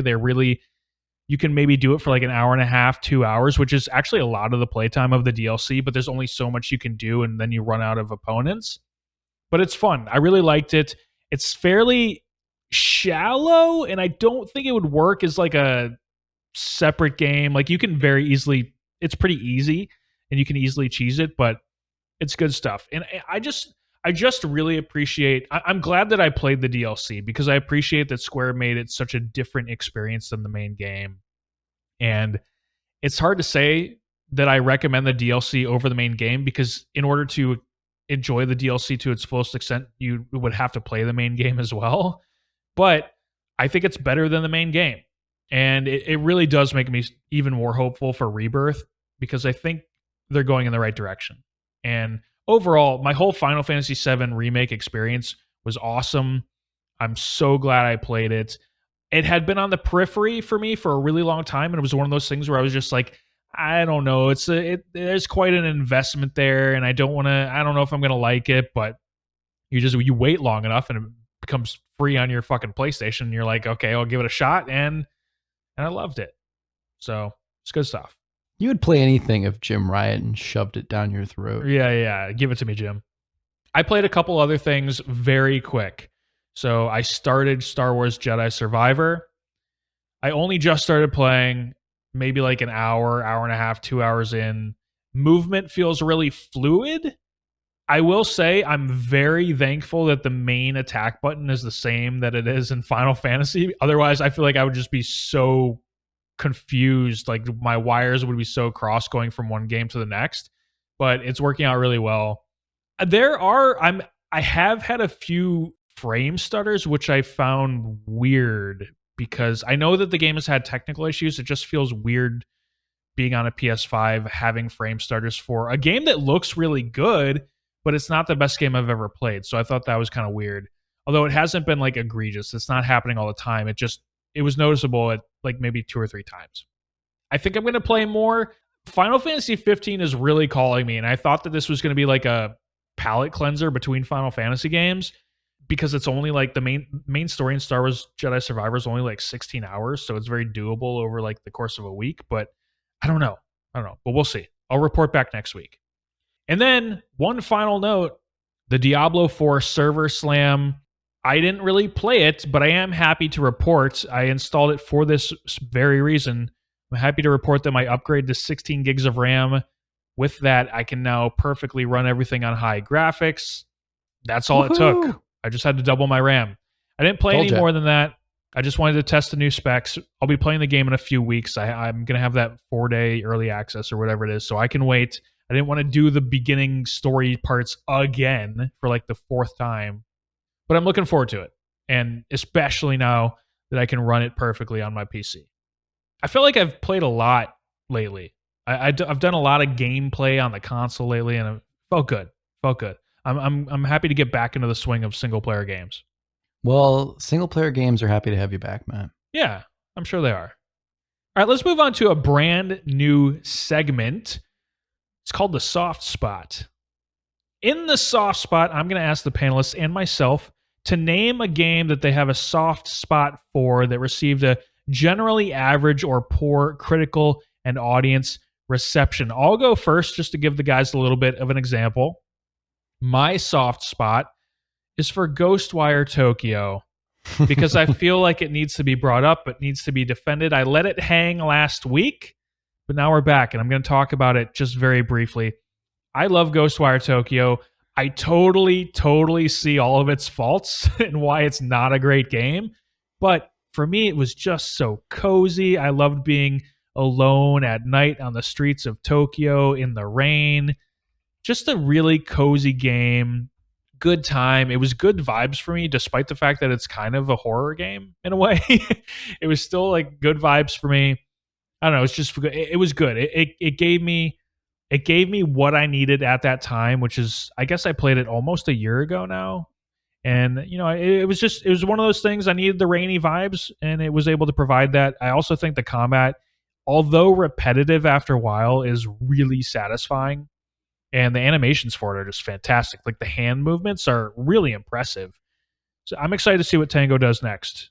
Outside of Hi-Fi Rush. Not super pumped about that. But whatever comes after that. I'm excited to see what Tango does next, except what they actually did next. I don't want that, but like a different next. Yeah. Well, that was more simultaneously, not next. Yeah, sure. I think I saw a rumor that their next game might be open world, which is kind of interesting. An open world fantasy RPG, I want to say, for some reason. I don't know. I could be just totally doing everything. Everything. Fuck it. Sure. Paul, what's your soft spot? My soft spot is in the back of my head. I was dropped as a baby. I don't know if that's true. I could have been. I don't know. But yeah, soft spot for me, this was a tough question. I bandwagon a lot. I play a lot of games that are popular, or if anything, the soft spot is that I play a very popular game that like a lot of people think is like something like I love Fortnite. Is that a soft spot? Because everyone loves it, but like 12-year-olds love it. So it's like, does that count? I don't know. The answer I chose here was a game that, didn't have a ton of reviews, but I did find some reviews from back in the day. And that is my beloved Doritos Crash Course 1 and 2. Oh, yeah. I had to dig a little deep. I could have said mobile games or stuff that I love, but honestly, Doritos Crash Course, got somewhere around a 70, low 70 score on Metacritic back in the day, back in the early 2010s. And Doritos Crash Course 2 did not have a Metacritic score, but it had a 6.1 user score on Metacritic, which, not great. But I love those games. And I think a lot of the negativity was around, it's fun, but it's kind of like whatever. And, it has kind of it's too difficult. But that is what I loved because I just memorized these. It's like why I think I would actually probably love a Souls game and a lot of other games is because I just died a million fucking times. And I memorized all of the ways to do everything. And I forced myself through all these ridiculous fucking balloon obstacle course and moving platforms and all this dumb side scroller jumping. I think you know what it is. It's that it's good to have a good opponent. And the friend I played this with the most was like insanely competitive. And so we were both like really intensely competitive. But I don't know, whatever it was, I love those games. It is a great pain to me that Doritos Crash Course 2 is actually off of the Xbox Live server and has been for years. Oh, wow. I think due to licensing issues. With Doritos or with something. But yeah, kind of a bummer. And it also is a fun add-in to that because it was an Xbox Live game, like an arcade game. You also like played as your Xbox Live avatar. So that was kind of fun. So like when I saw myself cheering, it was me. I don't know, man. I just thought those games were such a great time, such a stupid thing to play when friends came over. But then you quickly realized who was like an intense gamer and who would get extremely mad that they weren't like, that they were playing against psychopaths who played it hours a day and they don't play that many video games and they're like, fuck you.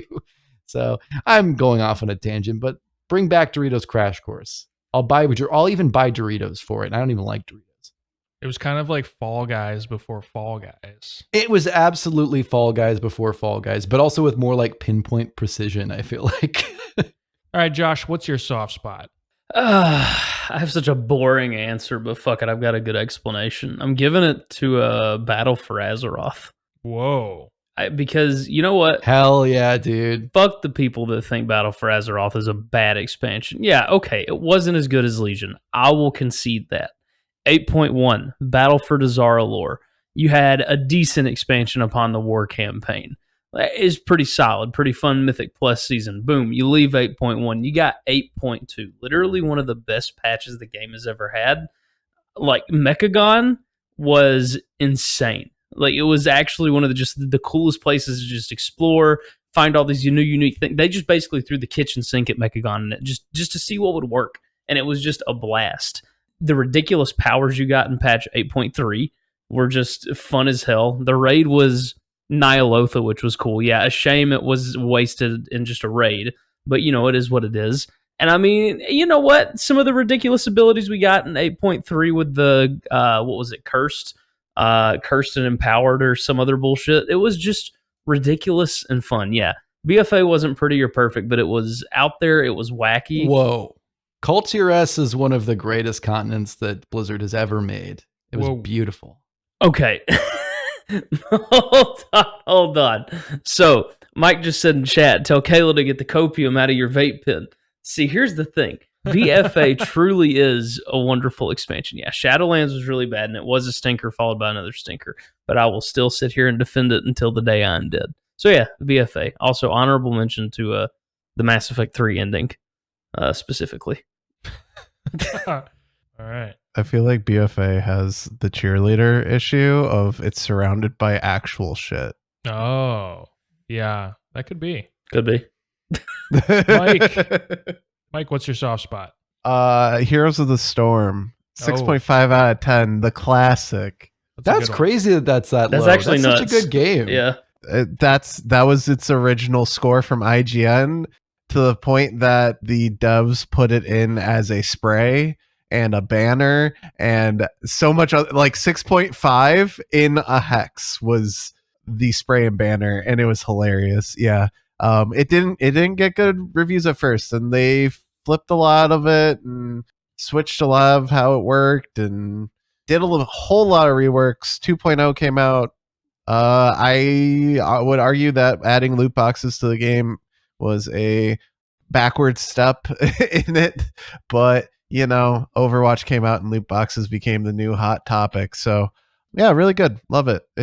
I still play it occasionally, even though it is never getting updated ever again. There is one dev apparently that still works on it on their free time, like maybe 2 hours a week or a month. There you go. Who knows? But yeah, kind of sad that we didn't get to see some of the leaked upcoming heroes that would have been. I know Ashara was on the list, and that would have been cool. The Overmind from StarCraft would have been cool. Any of the other angels or demons would have been neat to have, but at least I was always hopeful for Belial to show up, because the day that they announced Belial, we all knew that they were going to tease someone completely different and then release Belial with no buildup, because Belial is the Lord of Lies and he spends the entirety of Diablo 3 disguised as someone else until you fight him. So would have been great. Maybe if Microsoft actually gets Blizzard, something will happen, but I doubt it. That would be cool. All right. Well, let's move on to a special shout out. Each panelist is going to give a special shout out to anyone or anything of their choice from the world of video games and provide a quick reason why it's lucky someone's getting this attention. I sort of talked about this earlier, but a special shout out to Square Enix for seemingly always doing a ton of good DLC for their games. A lot of the DLC you see these days is just tacked down bullshit all too often, but Square Enix really seems to put a lot of effort into their DLC. It's always pretty much quite different from the main game, and there's a lot of content there, so good on you, Square. Appreciate it. Paul, your special shout out. My special shout out today is to Mark Zuckerberg's metaverse avatar. Mark Zuckerberg's metaverse avatar. Beautiful eyelashes. More emotion than he's ever had in real life. And gosh, he looks beautiful in front of that Eiffel Tower. Nice job, team. God, that photo from the Eiffel Tower is fucking insane. Sweet baby race. Sweet baby race. Josh, your special shout out. Golly, I just got distracted so bad with the Sweet Baby Ray's comment. It just takes me out every time. Shit. Oh no, I had a wonderful special shout out lined up and now I can't remember it. Zuck stole it. He's going to post it now. Zuck really did steal it. You know what? Then fuck it. Shout out to that shitty metaverse. I'm sure I would look like complete dog shit in the metaverse. So shout out to me in the metaverse. I think you look beautiful in it. You keep your head high, King. You keep your head high. Special shout out, Mike. Oh, I'm getting shout out. Thanks. Yeah, it's lovely. My special shout out is to the one and only Jeff Kaplan. I'm sorry that we'll never see your vision of Overwatch 2 ever. He really kind of disappeared off the face of the planet. I wonder why. There's something going on. I don't know. Yeah. I wonder if we'll ever hear from him again. All right, well, thank you so much for joining us here on the Game Groups. Matt, you didn't have a special shout out, did you? I did. Yeah. Yeah, he was the first to go. Well, that's embarrassing. Just cut this part out. Well, thank you so much for joining us here on the Game Groups podcast, the all-encompassing weekly gaming podcast from us, Goodnight Groofs. If you really like the show, we encourage you to check out the Patreon at patreon.com/goodnightgroofs, where we have 2 different tiers available. Any and all support is greatly appreciated, and it's going to go a long way in improving everything here for the Goodnight Groofs. The $3 tier, though, most importantly, the $3 tier is going to get you access to the show 2 days early, but we do want to give a special shout out to our Matt. honor. Yep.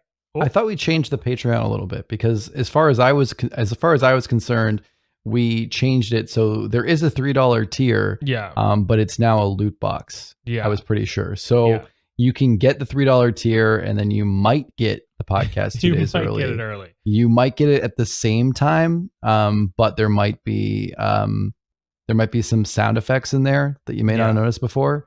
You might get a JPEG that you can just like post wherever you want. It's your JPEG. It's you not can do an what you NFT, want with it. it's Not an NFT, yeah. just a JPEG. We took it off, I don't know, Reddit. Yeah. Or the best one, I think, I don't know, you get to give us more money. Yeah, you could do that.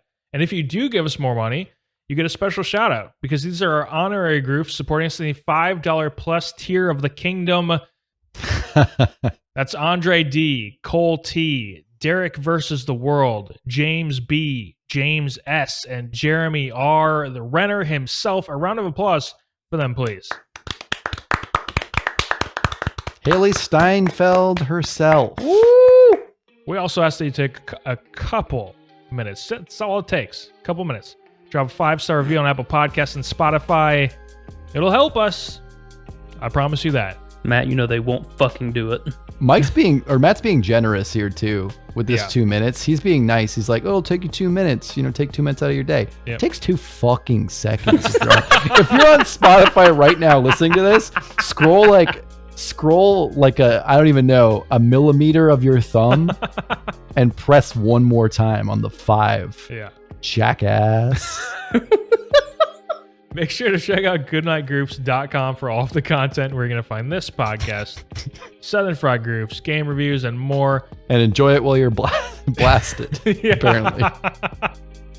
On the website, you're going to find a link to the community Discord where you can hang out with everyone, get the quickest updates, and chat with us on a daily basis. And I do want to say, this is going to be too late for the YouTube release, but for episode 100, before May 22nd, if you go into the Groove content discussion channel of the Discord, go in there, post your top 10 games of all time, and you'll be added into our list of the top 100. We're going to take everyone's list, put them together, shuffle them together, weight the scores, come out with the top 100 games of all time, and that's going to be episode 100, but that has to be in there by May 22nd, because we will be recording on May 23rd for that episode. So get that in. We would love to have you participate in that with us. But before we get out of here, guys, do we have any final thoughts? Change 2 letters around in Discord and you get Dick Sword. That'll do it for us here today. Gentlemen, thank you for joining me. Take care, everyone. Dick Sword.